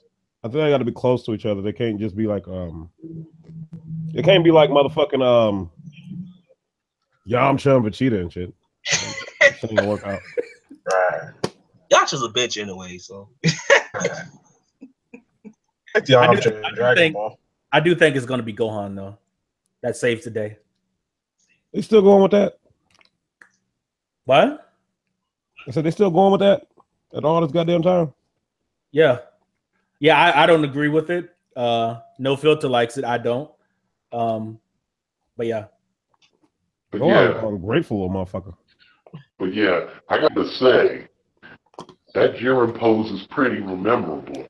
I should have done that pose when I got my brand new graphics card. Oh my God, here we go again. He just cannot help himself. I knew it was coming. I knew it. Hey, do you all remember when Gohan was going against Goku before the tournament when they was training? That level, that form that Gohan reached, do you think that's Ultra Instinct? Because it's kind of similar. Only that his eyes wasn't silver. I think so. What are you talking about? Because usually he just goes white. That's just the standard humanoid power up. But Gohan said that he was trying to reach a level beyond Super Saiyan Blue, and then he powered up. That's why I'm asking. I think it is though. No. I gotta watch the episode. I gotta watch the episode again this season. What episode was it? Because think about this. If he were really trying to reach something beyond Super Saiyan Blue, that would mean that he would already be on Super Saiyan Blue level. And Goku pretty much kicked his ass. I mean, he was a formidable bit of competition, but he ultimately couldn't keep up with Goku. He just couldn't keep up. Yeah, that's true. That's true. But then maybe they could probably sell that. And they've done this as a past. Like maybe they were trying to sell that. Maybe that power was too new. Maybe it wasn't strong. Don't spoil JK. Damn dude watching YouTube videos and reading the manga trying to spoil shit. Don't spoil it. Well, the episode don't come out till tonight, so I don't know unless he has some inside information. That's what I'm saying. In the manga, isn't the manga supposed to be before the TV show? Oh, I don't know. And here's the thing. Yeah. Usually, it's already out. Here's the thing. Usually, people have spoilers of episodes far beyond what already is on YouTube. Like back when it was at like episode 100, people were already talking about, yo, Goku has a brand new transformation. And there was already pictures and translated shit straight from Japan. So people are spoiling stuff way ahead of time. I'm talking about months ahead of time. I don't mind spoilers though. I don't mind spoilers. If it's like I don't want to something, I watch spoilers from time to time, but you know I don't mind the spoilers if it doesn't get to a point where if you don't want to go in. Like when Krillin got eliminated, I was like, okay, I don't care about Krillin. Just what? The ring, man. Eliminated Krillin. See, that's what the show fucking up. Well, think about this. Krillin hasn't been the same since he got with that blonde android. Let's be honest. He has not been the same. Yep, that's what it was, man. He simped him on out. He's a domesticated male. That's what it is. Don't he have a daughter in Dragon Ball Super 2? Yep. Damn, man. That's made it like a motherfucker. They gave him a daughter in GT and in Super. Like, well, one way or the other, this nigga's getting his daughter. Just like Gohan too. But think about it. Krillin used to be able to fight hand to hand with Goku. Yep. He used to be right on par with him. Well, to be fair, that was a long time ago. Before Goku turned Super Saiyan. I think what was that back in the Kaioken days, Saiyan Saga. Yeah, but however, it's just straight up martial art, hand-to-hand combat skill. He was right there with Goku, and then he dropped immensely after he got together with, was it Android 18? Yeah. Now he sucks at fighting. He's fucking rusty. Bullets hurt him from criminals. He's a weak, washed-up hack. Let's be honest. Well, he is a human. He is but human. And his wife, or I don't know if they're married, but they talk 18 talk shit to him all the time. But however, guess what? Goku's also human. Usually, Goku's not human. Right? He's a Saiyan. He's a Saiyan. Yeah. Well, still is this. Krillin wouldn't have been phased by bullets had he still been as strong as he was before he got together with the android. Now bullets hurt him. Now you see physical marks on him and him being hurt after just fighting with a couple of thugs that have blasters. Meanwhile, this dude is supposed to be some master martial artist that could keep up with Saiyans. Hurt by bullets. Krillin is kind of like the strongest human, though, honestly. Well, yes, but if your only competition is Mr. Satan and Yamcha, that's not really saying much either. Yamcha's a boy. Wait a second. However, isn't Gohan human? Because I know he's not a full Saiyan. Half. And I know. Well, wouldn't that count? Gohan's a cook too, though. You know, Gohan's a cook too, so he don't get a pass either. So they all cucks. Even they made Vegeta a cuck. That poor boy had no chance because of Chi-Chi.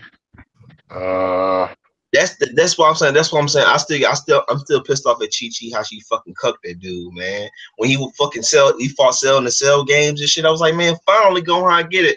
And then after that, he fucking become a goddamn cuck. And then the Resurrection L fucking Frieza beat the shit out of him. I'm like, come on, man. This is the same dude that fucking beat Cell in the Cell game. Fuck. What type of shit is that? I wouldn't say they're all cucks, though. Because Future Trunks is a fucking badass. You can't deny that. I said the only dude that ain't a cuck is Trunks. Trunks is my nigga, bro. Trunks is my nigga, dog. That's my dude right there. Trunks. Yeah, but hold on, hold on. In Future Trunks' universe, how many women are there besides his mother and that one chick that he's in love with anyways? Actually, his mother ended up dying. Right, but I'm talking about in the universe, in that future universe, the entire time. And I'm sure that there's and let me add this. I'm sure that there's more than just the woman that he would fight in combat with. Because there's also survivors. Humanity isn't completely wiped out. There's still survivors after the attacks by Goku Black. There are, but I'm thinking back to the movie.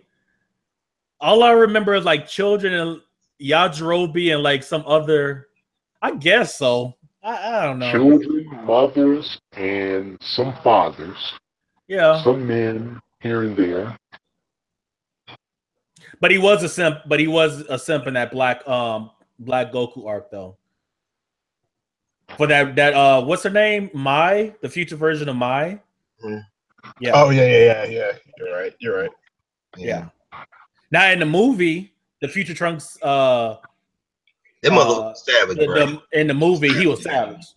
Even if when he wasn't getting his ass kicked by Android 17 and 18. You saw he did. You remember how he chopped the fucking the first form Cell? How he chopped him up? Yep. That mother was savage, bro. Like. Hey, bro, when he chopped the Frieza, and Frieza came to Earth again looking for Goku, he chopped him with the sword. I was like, hell yeah, dog. Like, that's my dude, bro. Trump's my dude, man. Even though he was cucked in that whole in the Black Goku arc, bro, he was kind of cucked in that shit, though. You know. I wouldn't go. I think maybe cucked is a little strong, but he definitely got neutered. Yeah, I'll go with that. And I'll say this. You know who would be an inspiration for all the PUAs, including the types like PUA 101? Yamcha, the PUA king of Dragon Ball. Banging clan, busting up in Vegeta's wife. Passing Vegeta from 30 seconds. Yamcha, the PUA king of Dragon Ball Z. Chi hypergamy show did kick in. She dumped Yamcha for Vegeta real fucking fast. I think you mean Bulma. Well, Bulma, yeah. Fuck that, yeah. But like you think about it, like when you like I even noticed like, I'm watching like, all the original manga Dragon Ball Z, and I'm watching the old thing and like Chi always fucking grilling Goku like when Goku's training and stuff like that. She's like, you need to fucking raise your kids. I'm like, bitch, he's a fucking Super Saiyan right now. Leave that motherfucker alone, let him train and shit. God damn it, man. Yeah, like, man. That's why, like, you know what? Bro. Good job. Put the money on the table. You know, it was like in the Goku Black arc when Goku Black killed Chi-Chi and Goten. I said, you can keep Goten alive. Chi-Chi, keep that bitch dead, bro. Fuck that shit, man. Hell no, bro. Keep Chi-Chi dead, bro. Keep her dead and bring back Goten, because Goten be useless. Got be actually useful. Chi-Chi was a motherfucking nagging motherfucker. God damn. I think Black would be like the perfect symbol of like MGTOW. Because he did not, when he transferred into Goku's body in that universe, he did not hesitate to kill Chi-Chi and Goten. Yep, not 1 second. He showed it, and he didn't give a flying fuck, bro. I said, you know what? That's why I said I hated Goku Black at first, and seeing the savage he did when he killed Chi-Chi, I was like, hey, bro, you A1 in my book, man. Goten,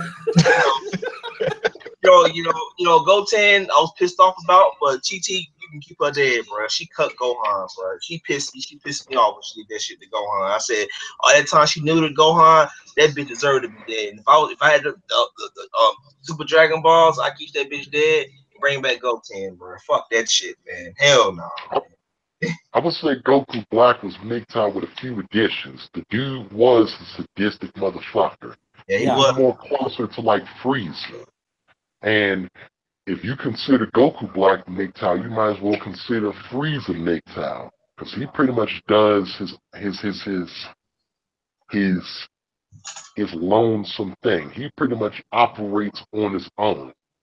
Frieza and Goku Black, they're actually very similar. They're both sadistic. They're both cutthroat. They're both cold-blooded. They would portray somebody. You guys saw how Frieza did Frost. And straight up set him up and baited him for like 2 or 3 episodes.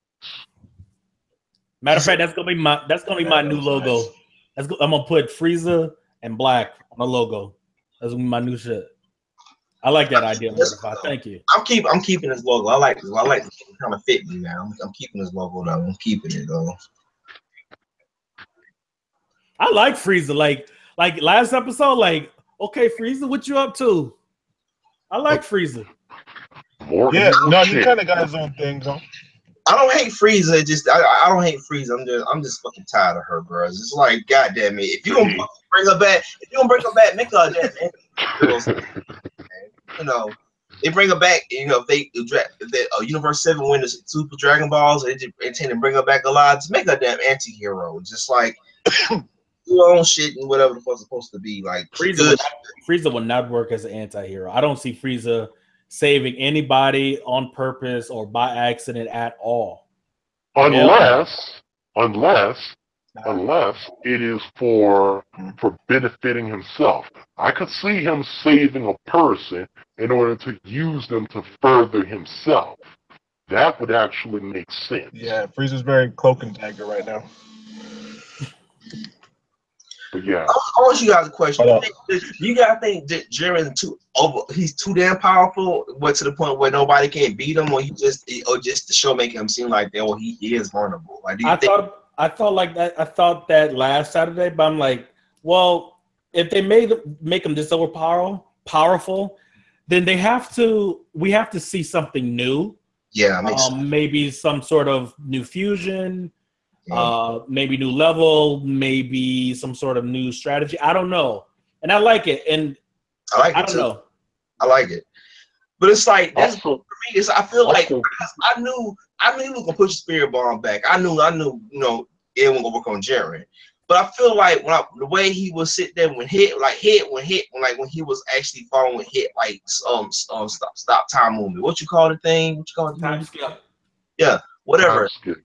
Yeah, time skip. And it's like when he was sitting there, he was watching his moves. I'm like, okay, this dude must be because it did say his eye. It did say his little black eyes does he's able to see things that most people don't see. So I can kind of see him actually doing hit time skip thing.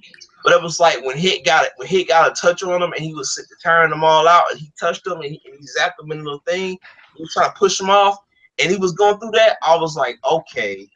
When he took out Hit, I was like, okay, because he's kind of powerful. Hit gave Goku in the previous tournament, you know, hard time. So I can see that, but damn, dude, bro, he was hard. Yeah. But the thing is, like, when you look at it, like, I look at Jiren and I like this new direction because maybe this is what this was actually going to push Goku into a god form, was make him look like Beerus level strong because you need an opponent that's going to test them.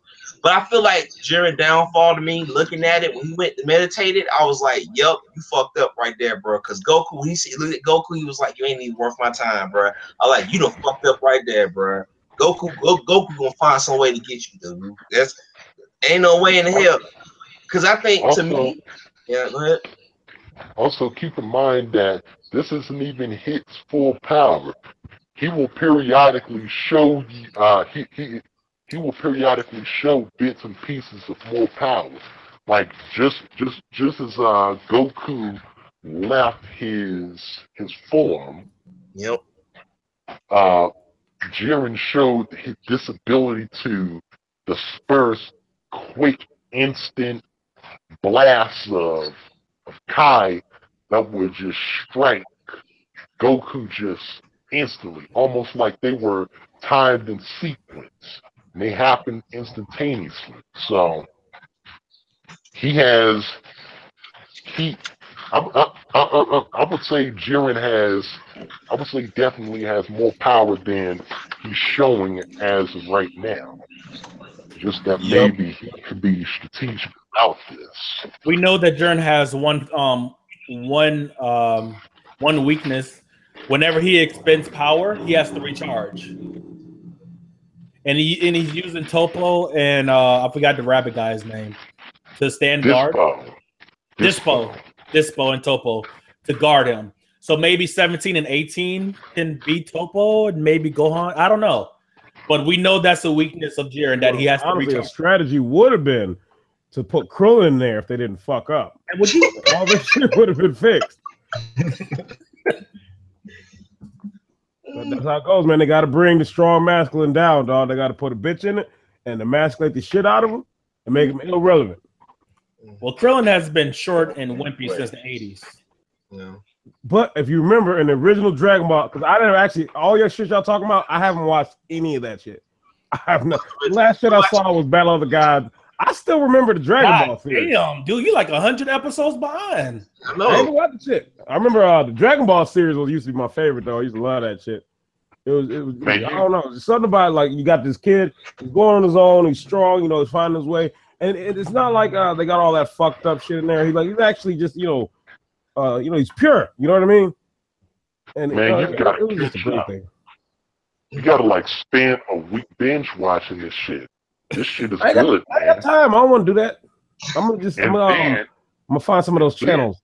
Give me And then after you're done binge watching the shit, don't forget to binge watch One Punch Man, Attack on Titan, some other good animes. Nah, I'm gonna just binge watch One Piece because I ain't caught up with that. Attack on Titan is very good. How about Naruto? Yeah. I want to get into Naruto, but people telling me into this episode. Like, what's a good entry point for Naruto? I want to get into it because it's on Netflix. I'm trying to watch it. I haven't gotten past the first episode, but I could talk about that. All right, good entry point, in my opinion, I would say, all right, first, to save your time, pull up a list of, because I know they exist, of filler episodes and skip those. There's an entire season of Shippuden that is straight up filler. Yeah. They do not shy away from using filler. They love filler. Anyway, I would say start off around the time where Sasuke fights his brother Itachi. I would say skip the first 50 episodes because it starts off very, very slow. And plus, since they do so many damn flashbacks, you're going to know what happened previously anyway. Yeah. So what episode should I start off at? I would say start off at like episode 50. Episode 50? I'm matter of fact, I got the Netflix. I got Netflix running in the background. It's on silent currently right now. But, you know. Yeah, I'm watch it out. I want to get in Naruto because people talk about it, but I want to get into it. See what's so special about it because I've seen the games. I've seen gameplay on YouTube about it, but like people talk about, Naruto is the greatest thing ever. I'm like, whatever, man. Just give me Dragon Ball Z, whatever. But like, god damn it. But I gotta say, like, I was like I have like the original, like I brought GT I brought GT the other day on a standard Blu-ray aged for Blu-ray edition at Walmart. And I watched it. It's fucking whack. I watched GT. I watched GT. I watched GT the other day. I'm watching the beginning part with Goku where they turn Goku into kid for the first episode. And I'm watching this shit. I'm like, man, this shit is bad, man. I know it's Dragon Ball because I'm a big Dragon Ball guy, so like I love Dragon Ball Z, just all of it. But GT, I'm like, yeah, bro. Like that first episode was terrible, dude. When they would go to a kid, I'm like, man, who the fuck okayed this shit? What the hell, man?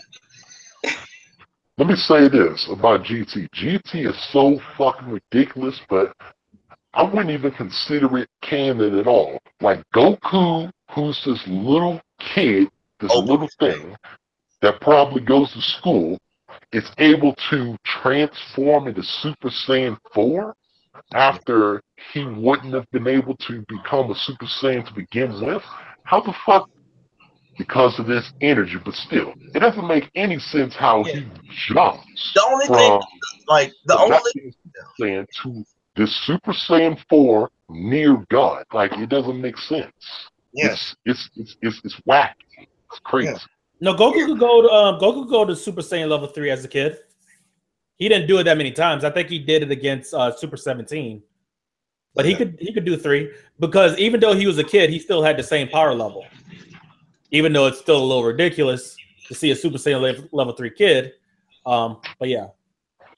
But it's like, I said the best thing about GT I love was Gogeta, bro. Gogeta was powerful as fuck, dude. Like I look if they made Gogeta, like the only thing if they brought back Gogeta, I mean, but that would make GT canon.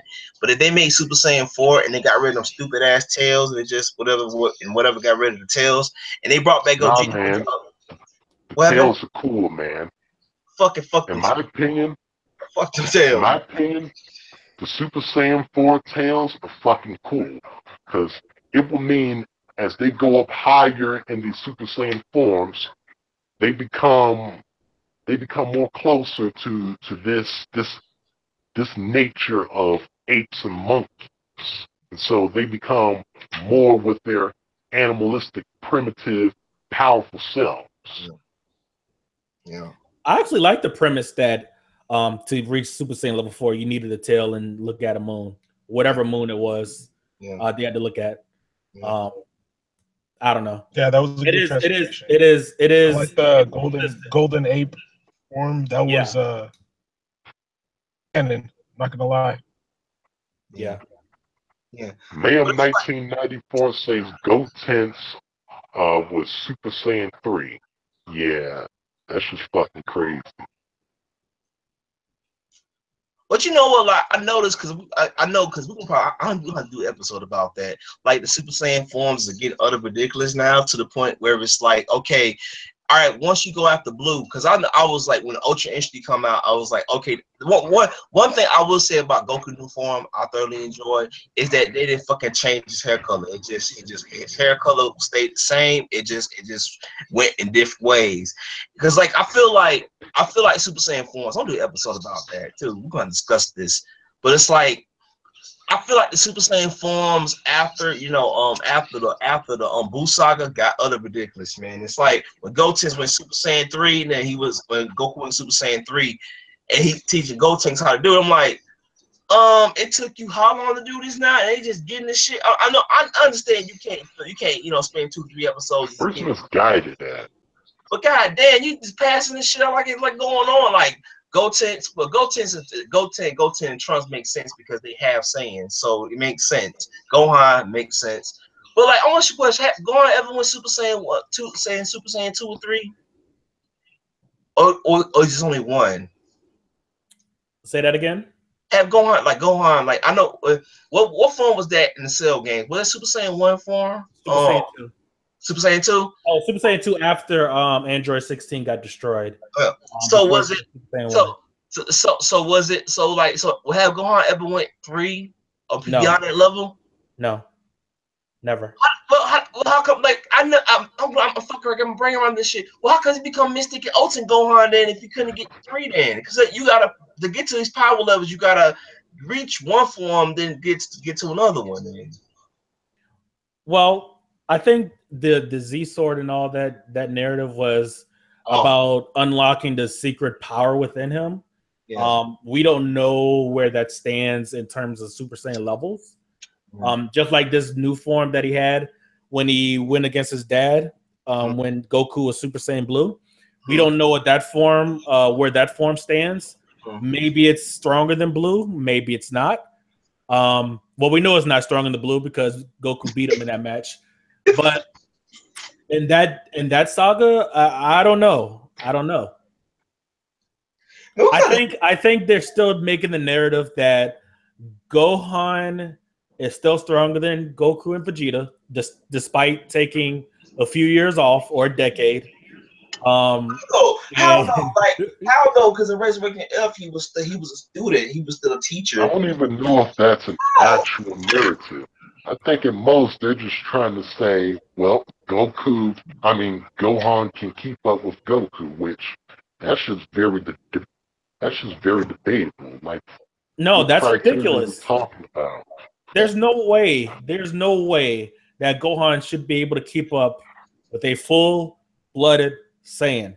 I do not understand, and I've said this before, I do not understand how a half-breed can compete with two purebreds that's been training for most of their life. And Gohan is taking, let's say, a good 10 years off. Yeah.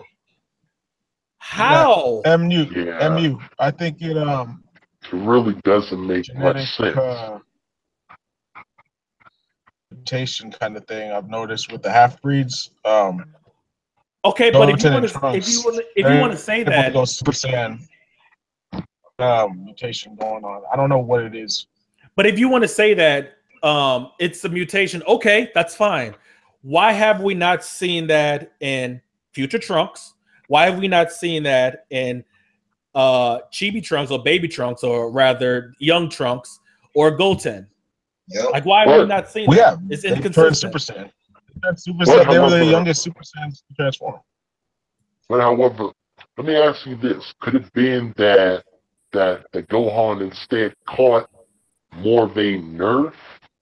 Because I know Gohan isn't anywhere near as to how strong he was in late Dragon Ball Z or Dragon Ball Z Kai, when he still was strong. And he was fighting people like, what's his name? The Burra, I think his name is. Oh, I know you're talking about. Yeah, the demon-looking dude. Yeah, I know you're talking about. Yeah. Who had the really big vocabulary, sounded like a gentleman. Really weird. Anyway. Gohan wasn't, he's not anywhere near as strong as he was in Dragon Ball Z Kai. I think, in my opinion, Gohan just caught a straight outright nerf. Like, it's just a straight up nerf all across the board for him as to why he's no longer the big man on campus anymore. Because at a point, he used to be the strongest person alive. I don't know if I would call it a nerf because he had other shit to do. Besides him being a professor, he's also well, Goku and Vegeta is also a family man, but they don't really give a shit about. They don't really pay much attention to their family. but Gohan, he actually participates in his family, and he's also a teacher. So I don't know if I would consider that a nerf because it makes sense if you're taking that much time off that you just get weaker. But however, wouldn't he at least train or at least forget or at least retain a great deal of that power? Because he just looks nothing at all like his former self. I don't remember. It took him up until, I can't even remember what episode it was of Super, for him to go right back into the Super Saiyan 2 form. Because if you remember, in the whole Frieza arc where he was revived and came back, Gohan didn't even go into Super Saiyan 2. He went into that white power-up humanoid form. And then he got absolutely destroyed by one of Frieza's minions, who was then controlled by Captain Ginyu. I think that was a little different form, though. I see what you're saying. I think the white form that he took when he was training with Piccolo before he went against his dad was something like Instinct without the silver eyes, in my opinion. Now, when he was going against Frieza and like Resurrection F, that was just him just being out of shape. Rather being out of practice. And that's why he was beaten so easily. But however, he still should have retained a great deal of his power. Because, like, if you are at the top of your game, say you were like a master boxer, all right? I could see you not being as great as you were. Like, if you're Floyd Mayweather, you go into retirement, you're not going to be on 2015 or 2014 Floyd Mayweather level. But however, you should not be getting your ass kicked by some low-level jobber in the industry. You should not be getting your ass kicked by some low-level Yahoo. You should still retain a good deal of your power and your skill. I agree with that. Gohan, I think he just lost all of it.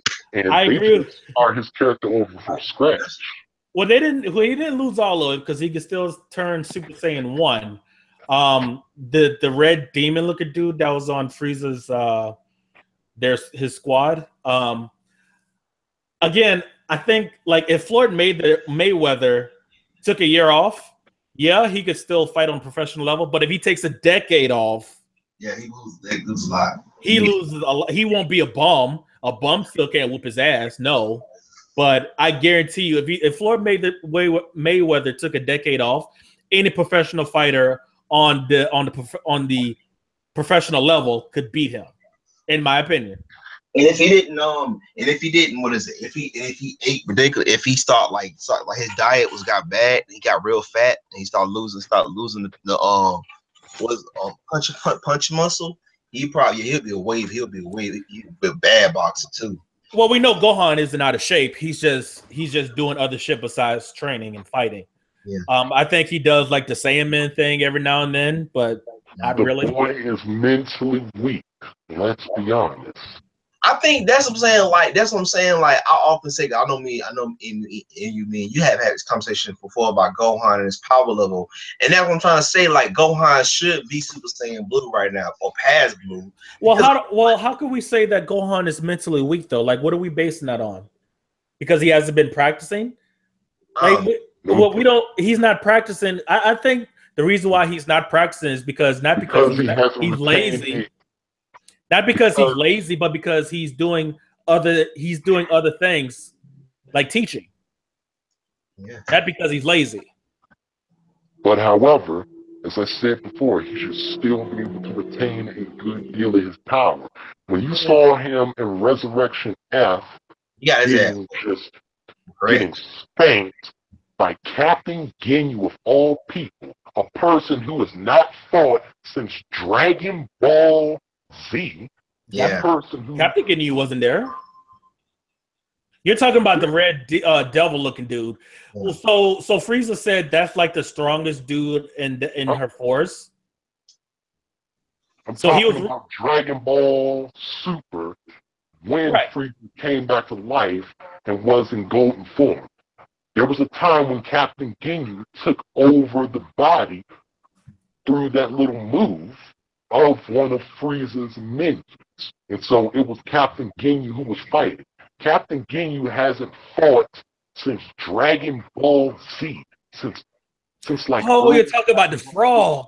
I forgot about the frog. Okay. Yeah, I forgot about that shit too. I was like, what the hell is he talking about? Okay. I forget? Yeah, I forgot about the frog. I remember. Okay. Captain Ginyu. And so Captain Ginyu, before he got blasted away by Vegeta like it was nothing, he was whooping Gohan's ass. And this used to be the strongest person in the world. He should have been able to at least retain a good deal of his power, but no. He got spanked, and so, you know what he did? He just instead chose to omit all this power so that he could alert and tell Goku, who was probably the only strong person around, hey, come over, because I'm pretty much hopeless. I'm not going to be able to do a thing besides tell you, hey, there's a problem here. That was embarrassing. That was absolutely fucking embarrassing. Yeah. Like, if I was Gohan's coach, I would be shaking my head and my boots. That was embarrassing. The dude is fucking weak compared to his former self. You can't deny that. Which didn't make sense because Captain Ginyu couldn't beat Vegeta at that time, and Vegeta hadn't reached Super Saiyan level 1, but Gohan still, as weak as he was, he could still reach Super Saiyan 1. So that is inconsistent to me, but I do understand what you're saying, that he was extremely weak. But that's to be expected when you have other things going for you. So, I mean, but the thing is, like, I feel like I have always said this before. I have always said this about Gohan, man. It's Gohan. Gohan is like one of my favorite characters. And I was like, and I wish, like, I feel like when he went Ultimate Gohan, a Mystic, Ultimate Mystic, whatever the fuck you want to call that fucking form, because I always struggle with the form. I feel like when he went on Resurrection F and he was struggling with these guys, I'm like, yo, dude, you can't go Super Saiyan 2, man. I understand Super Saiyan 2 don't mean shit because you got Goku, you got Goku and Vegeta going Super Saiyan Blue and God now. So, you know, that power level is gonna be completely different. But it's like, my thing is, we didn't do an episode about that shit, about power levels, man. Because I feel like power levels in Dragon Ball Z get utterly ridiculous to the point where it's like, it started with when Vegeta showed up, 9,000. I'm like, God damn it, dude, these power levels are getting utterly ridiculous. It's like, and I agree with you more to find. It's like, look, I understand, like, you know, Gohan got, you know, he's a teacher, he's spending time with his kids, whatever. So it makes sense to a standpoint why he would be there. But it's like, yo, when he was in Resurrection F, getting his ass whipped by Frieza minions, I'm like, bruh, you can go Super Saiyan 2, bruh. I understand this ain't blue, you ain't Super Saiyan Blue, but dude, you can hold your own against. I'm like, damn, dude, it doesn't take much to hold on to. Like, I feel like, damn, dude, Gohan got neutered in it. And I like they trying to re-bring his character back in the Super, but if, like, to me in general, with like I forgot what episode number it is. I gotta watch it after the stream is over. But on Crunchyroll, I forgot what episode it was where he was going toe to toe with Goku with that form, and it went past Blue.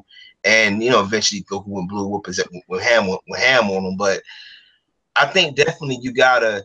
I don't know. I'm always asking myself questions, like, because I even noticed I'm watching the Super, like, I'm watching the old episodes of Dragon Ball Super. Like, I really see Gohan go Super Saiyan now. Like, I really see it. Like, I really see it. Like, I really do see it. You know.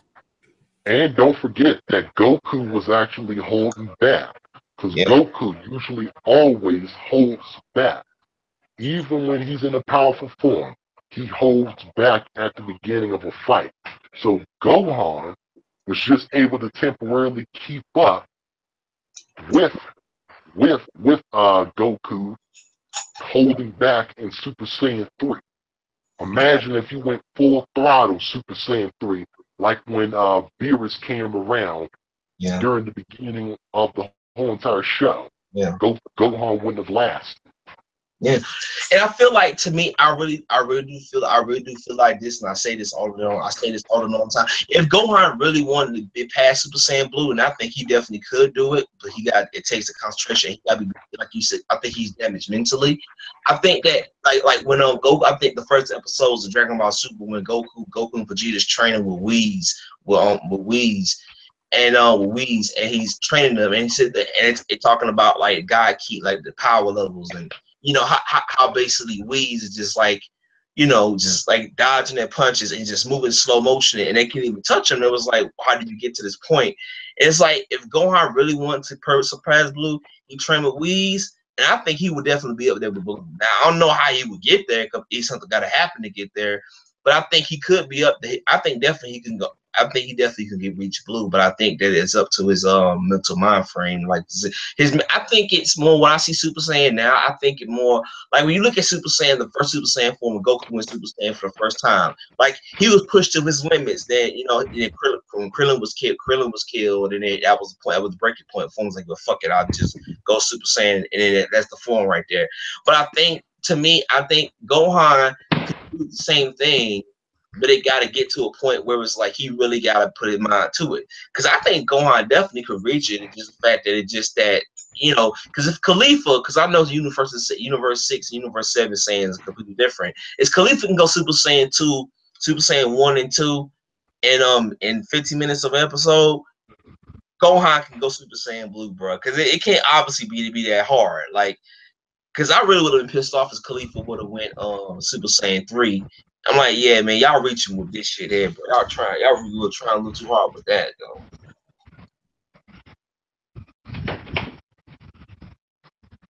What if I? Oh, go ahead. Yeah. Oh, yeah. I have to definitely agree with you on that. There's just too many inconsistencies. Yeah. With the whole entire writing of Dragon Ball Super, I would say. People are saying, and the thing is, like, I love Dragon Ball. I love Dragon Ball, but I can't give it a pass, bro. It's kind of suspect. Yeah. People are saying, the Dragon Ball forms, the Super Saiyan forms, they don't really matter. They became ridiculous at 1 and 2. Well, how come? Why not let Calbo in Super Saiyan 1?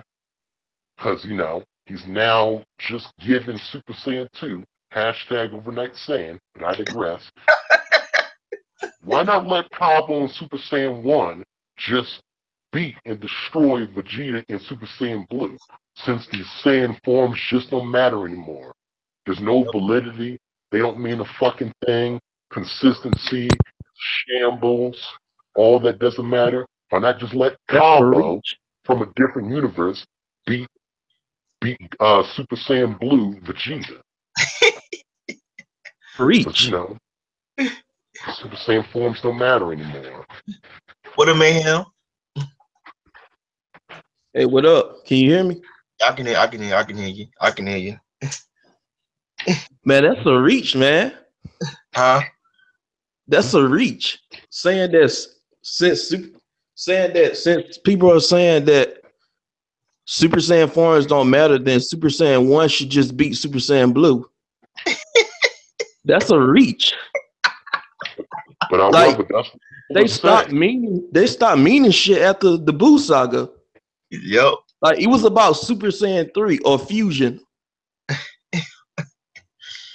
Yep. Like, this is Dragon Ball Super. It's all about God status. Like, these Super Saiyan transformations don't mean shit. Yeah, they sure don't. I understand that. If they get these Super Saiyan transformations, well, I'll say this. In the grand scheme of things, I understand you there. I definitely agree with you, but I'm just asking for some consistency with the forms. I get that the Super Saiyan forms may just be a grain of rice compared to the godly powers, but all I just wanted some consistency with the forms. Did you notice, like, Just keep it that's reasonable. That's reasonable. like It is.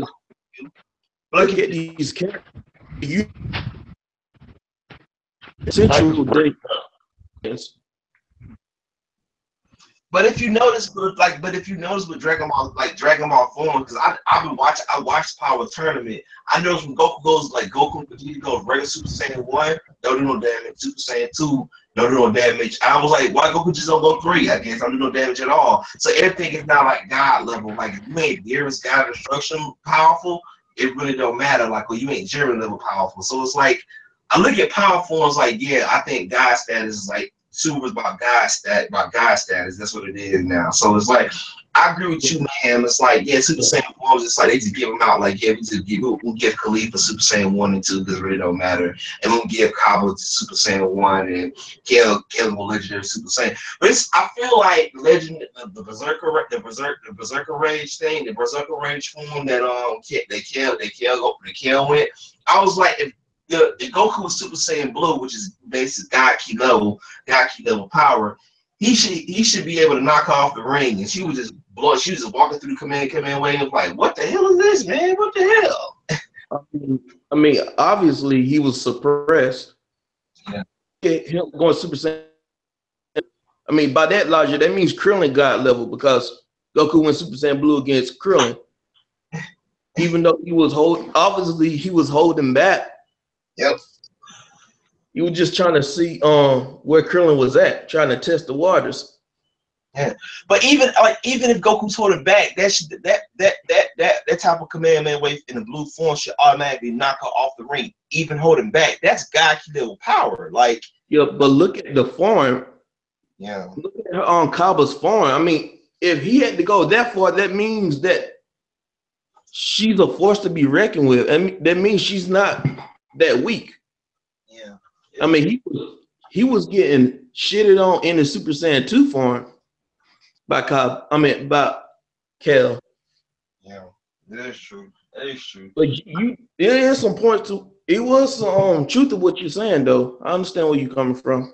I mean, because that's what I'm saying. Like, if they say like blue is God key, they say because they use blue. If they go Super Saiyan blue, they using more key, they using more energy. Which means is if he does a command wave, like let's say if Goku fought Kid Buu in like Super Saiyan blue, like Super Saiyan blue form, he automatically just died from one command wave. But he was like Whis was like, if you use it, the more you use more stamina, which means is that's why you see like, because I was thinking about it all the time. When you see Dragon Ball Z, you get these power ups. You see Goku, and he gets a brand new form. Even in GT, you see him like go Super Saiyan 4, and he's like doing small kid like punches.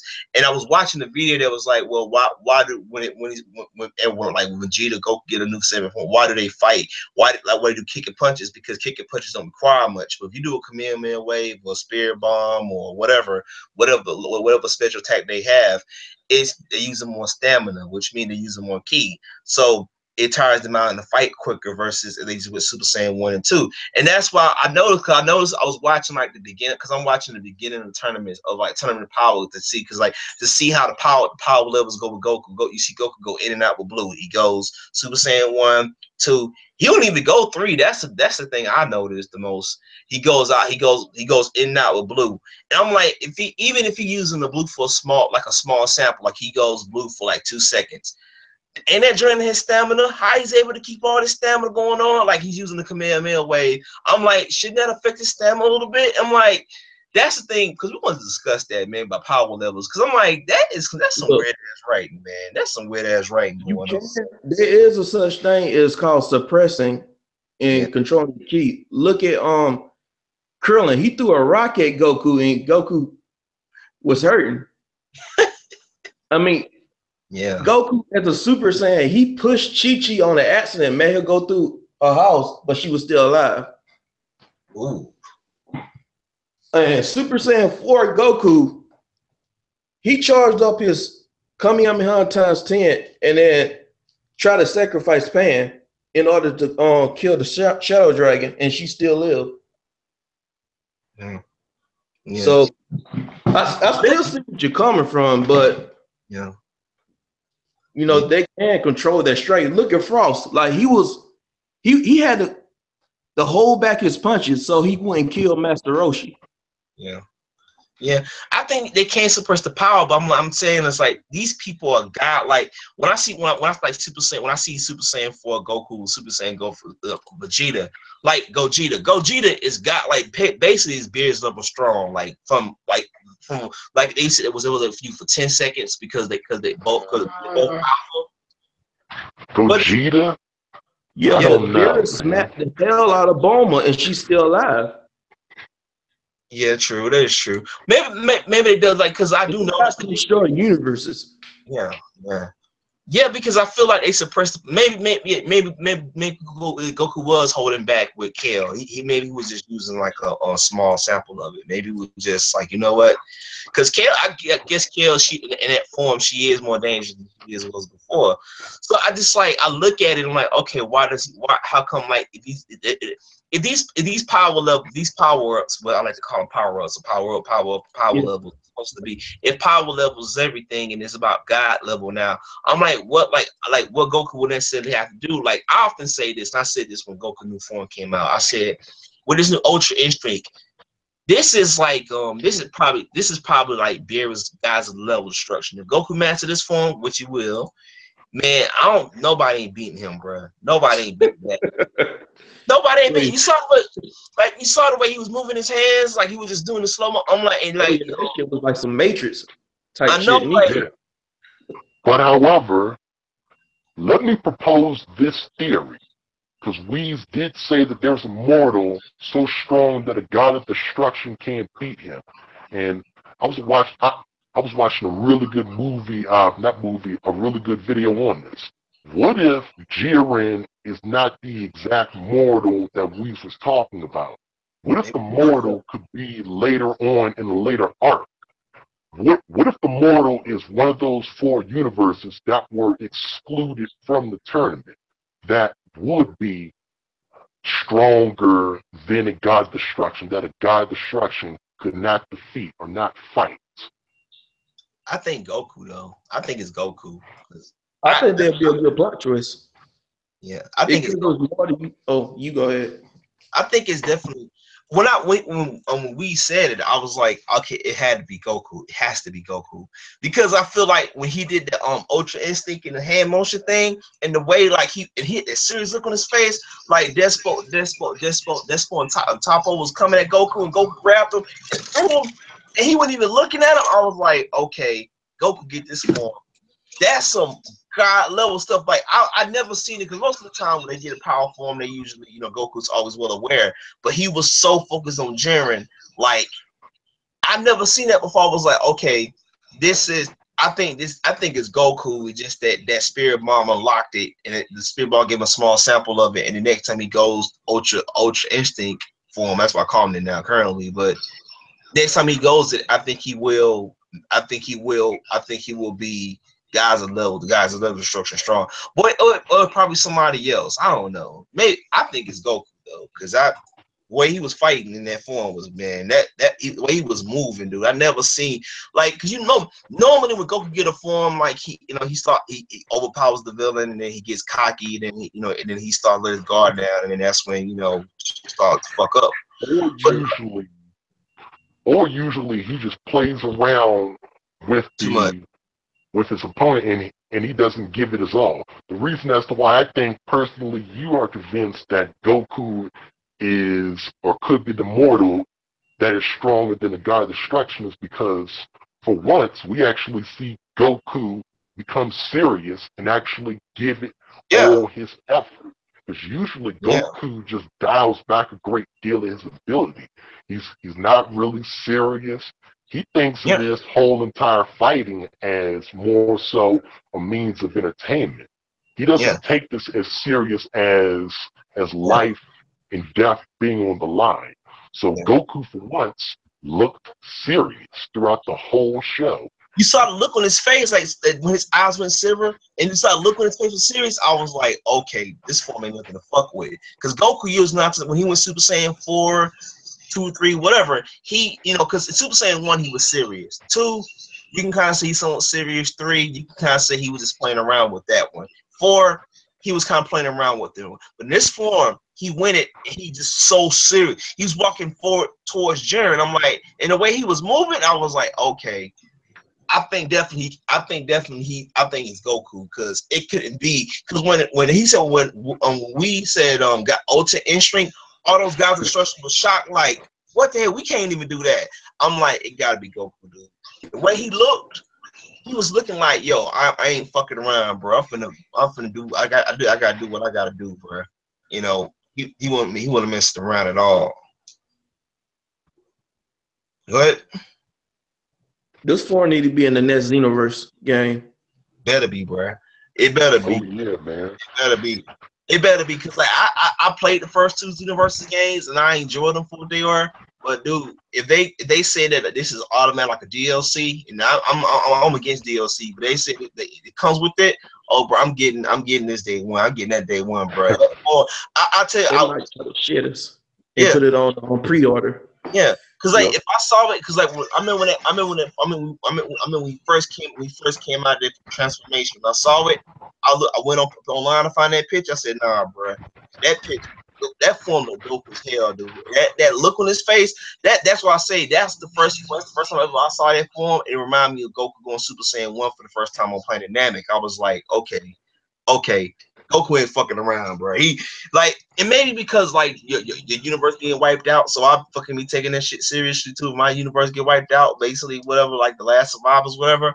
But dude, Goku was serious the whole entire time. So I think, to me, if I was Jiren, I would be careful, because with that new form, even though it was a small mini power up, I want to see full power. I want to see what's like full power and start to overpower Jiren, because Jiren, yes, like they say, when Jiren uses his power, he has to recharge.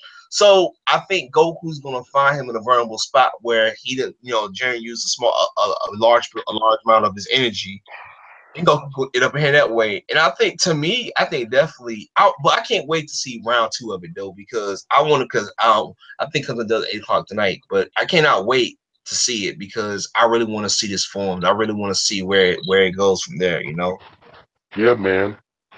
Imagine how cool it would be playing Dragon Ball Xenoverse 3, and you are Goku in this Ultra Instinct form fighting against Hit in this time skip, and in real time you see Hit moving in the time skip, almost like Neo sees the line of coding in the Matrix. You see him moving in real time, and so the time skip doesn't look like a time skip anymore. It's just like he's just moving really fast, and you can see his individual pacings moving. I'll ask you guys a question.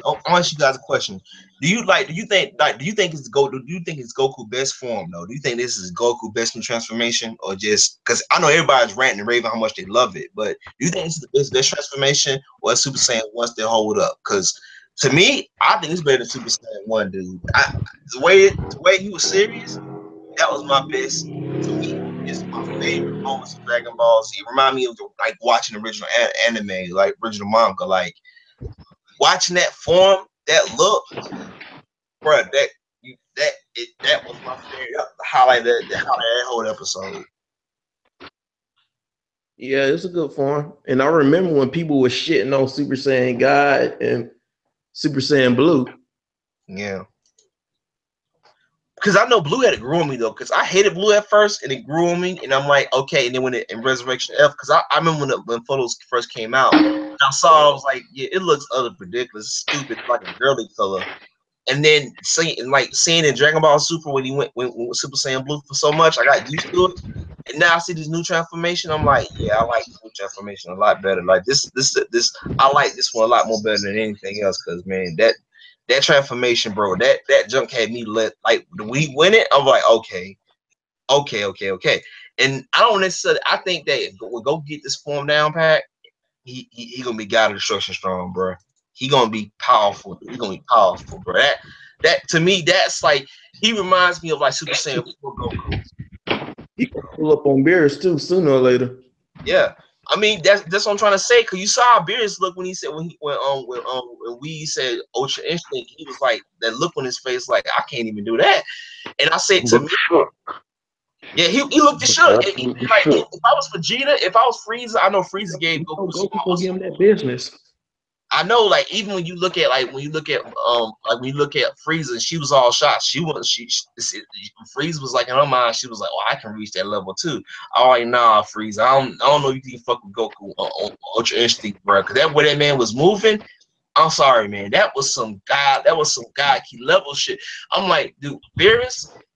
I can't wait to see like the Power Tournament after. I can't wait to see episodes after the tournament. Or they probably end it after the tournament. I hope they continue after the tournament because I don't see how Goku get this new form because how he maintains how he maintains it. Because he goes this new form, yeah, he got it, bro. I want to see how they explain this because that form to me, bro, was my favorite. That heat around him, that he had around him, that aura was like. That was the first time ever I was like, because normally it's like a yellow, it's like a normal like a yellow energy shell around them. But this form right here, that heat around him, you can tell it was some guy level stuff. Like, yo, that form was like crazy, man, super crazy.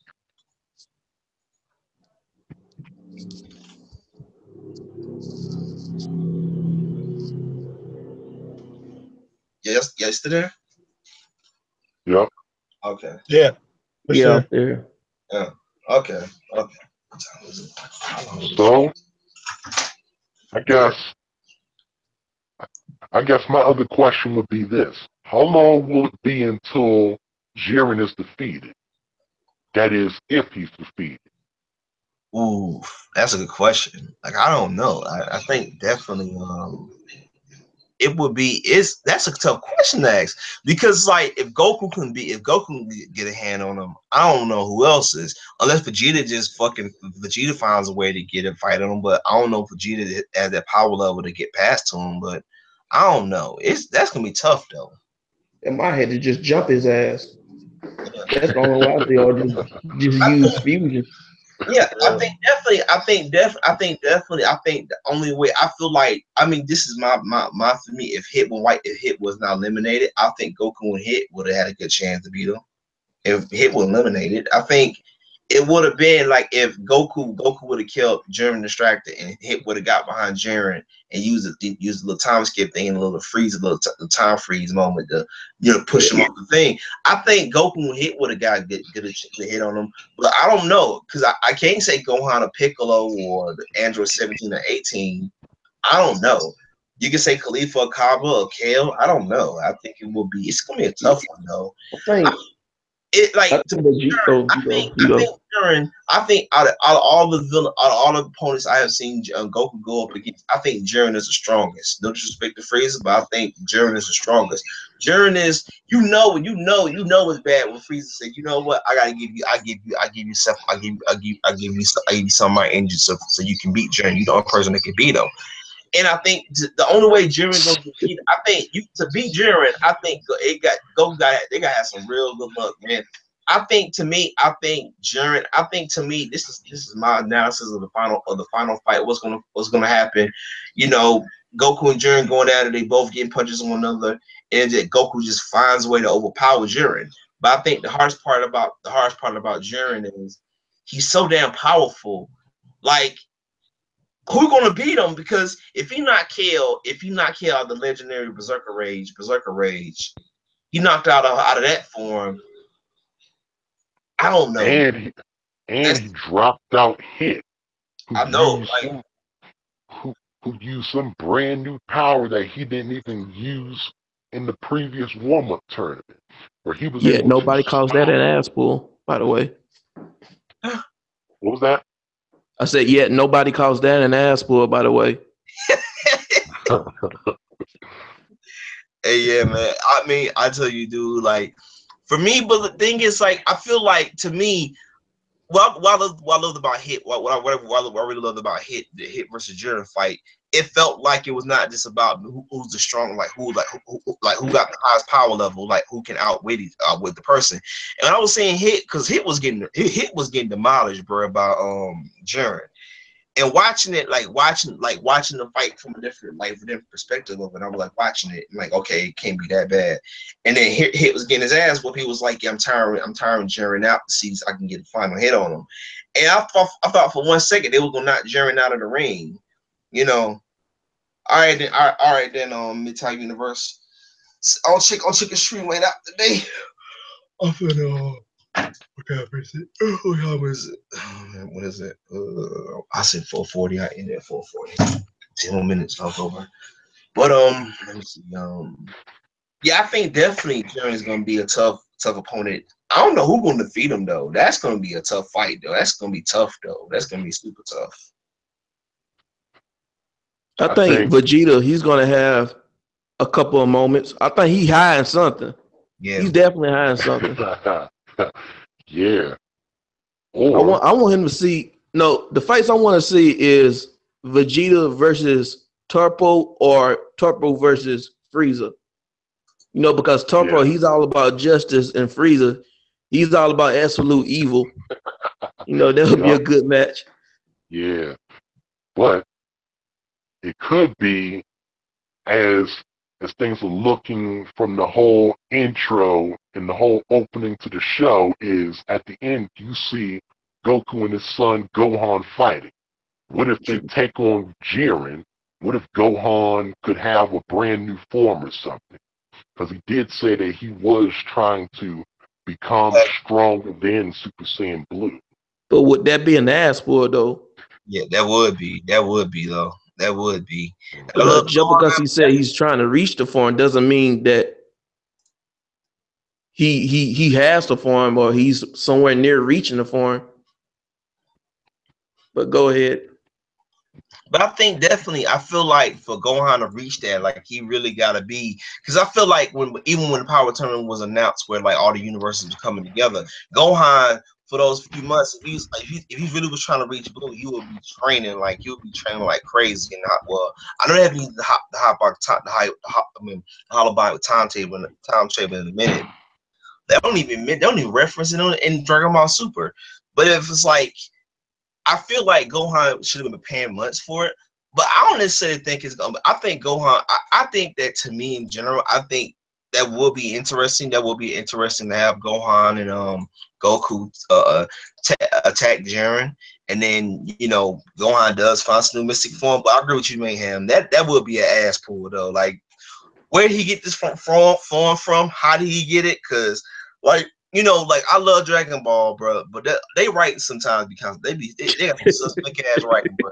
Like the whole idea, like I look at I understand they talk about Frieza as a different type of alien life form. Explain it like the whole when Golden Frieza went toe to toe with Super Saiyan Blue. But in Resurrection F, she got her ass whooping in hell, and then she kicked the millions, and then she mentally trained. Now.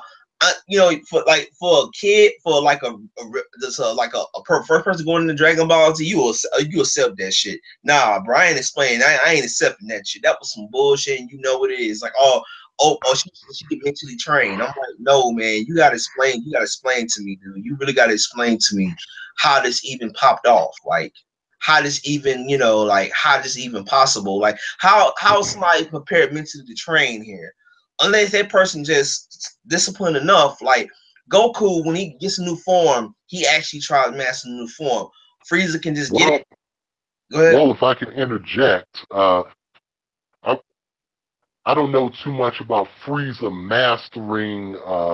Well, it's not really a new form because the first time Frieza introduced it, he already had to work out the kinks of it, with the biggest drawback being that it just ate up stamina and couldn't be maintained for too long. So I would figure that Frieza would be smart enough to work around that, or at least build up more stamina. So I think they did plan for me. It was Go ahead. Anyway, I think it was at least foreshadowed enough through enough of the visual work they had done with the series.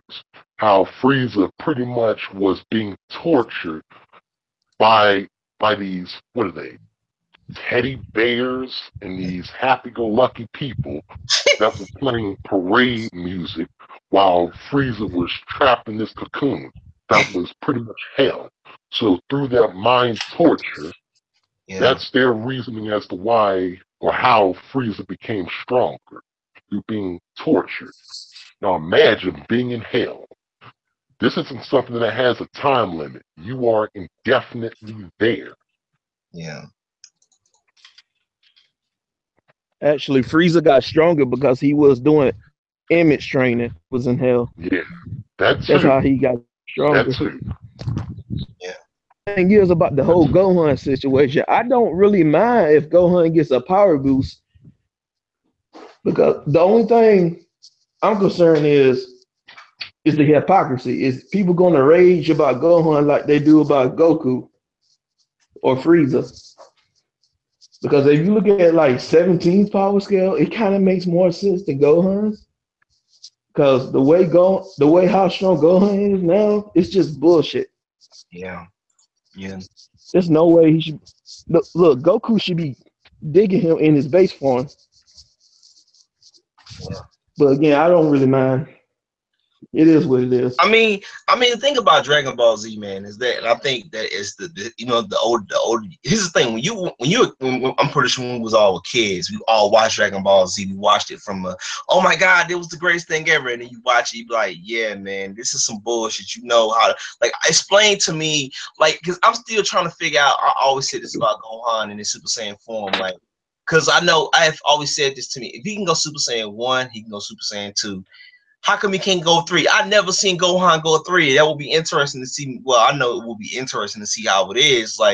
It's like the whole. It's like my thing is always. I always say this about Gohan. It's my thing about him. My love hate with that character. It's like I wouldn't mind the power boost, because I think that to me. But to explain that shit, how do you attain this form? This is something you got to explain this to me, because now it's a lot of things for me, and we're gonna do an episode about it, because I don't want to talk too much about it, but we're gonna do an episode about power levels and powers up in Dragon Ball, because that's gonna be a conundrum fuck of an episode. How these people reach these levels, these power forms, hit the whole idea when he can fucking tap somebody and just basically time freeze somebody and basically freeze the person. I'm like, yeah, bro, you gotta explain that shit to me, man. You gotta explain that shit to me, dude, because that's some crazy shit, dude. I can explain it. Anyway, as I said, I can explain it. As I said before, and I believe what me and Mayhem got into an argument about back in the summer in the chat is over the consistency. In my opinion, these people, regardless whether or not they're from a different universe, they shouldn't be attaining these forms this quick. I can understand them being from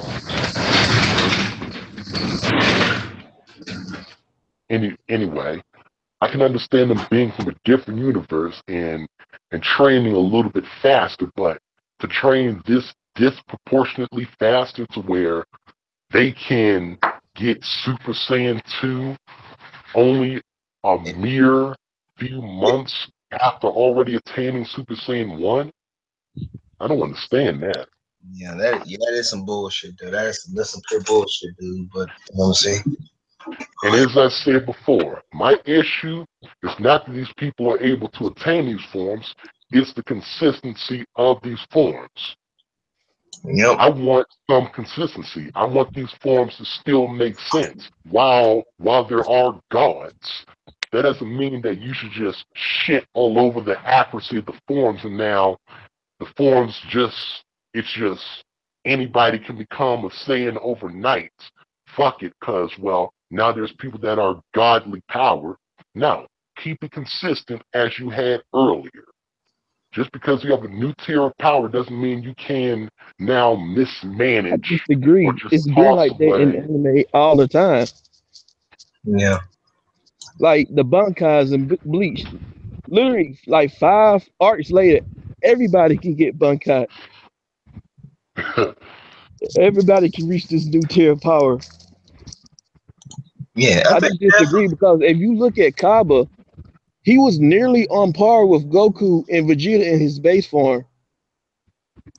And this is Goku and Vegeta post God training in 3 years in the hyperbolic time chamber. I mean, if you look at it this way, Kaba and Kel and Khalifa, they're like way more powerful than how Goku and Vegeta was when they started off in the base form. becoming Super Saiyans. And Yeah, these guys have fighting experiences because they're soldiers. The Saiyans, they're like an elite fighting force, and they go and protect people from their universe. So they have better experiences. And obviously, they got key control because they can sense energy. I, yeah, I just don't agree. I think they should be able to get Super Saiyan 1, 2, and 3. Let's say somebody's like Vegito level, a Saiyan that's like Vegito level, and he's good with his key. He can control his key. You know how to sense energy. So you're saying that person should still struggle how to go Super Saiyan? Super yeah, Saiyan 2 yeah. back then when Goku and No, Vegeta base not form was like exactly what I'm saying. 3 million? Not exactly what I'm saying. I'm talking about the They timing shouldn't have to and struggle. how fast they're able to accumulate these forms. It should, Is because that I agree with it. It shouldn't be hard for them to go Super Saiyan 1, 2, and 3. I'm just going to keep it real. Blue is understandable because it's the God form. But look how powerful these guys are.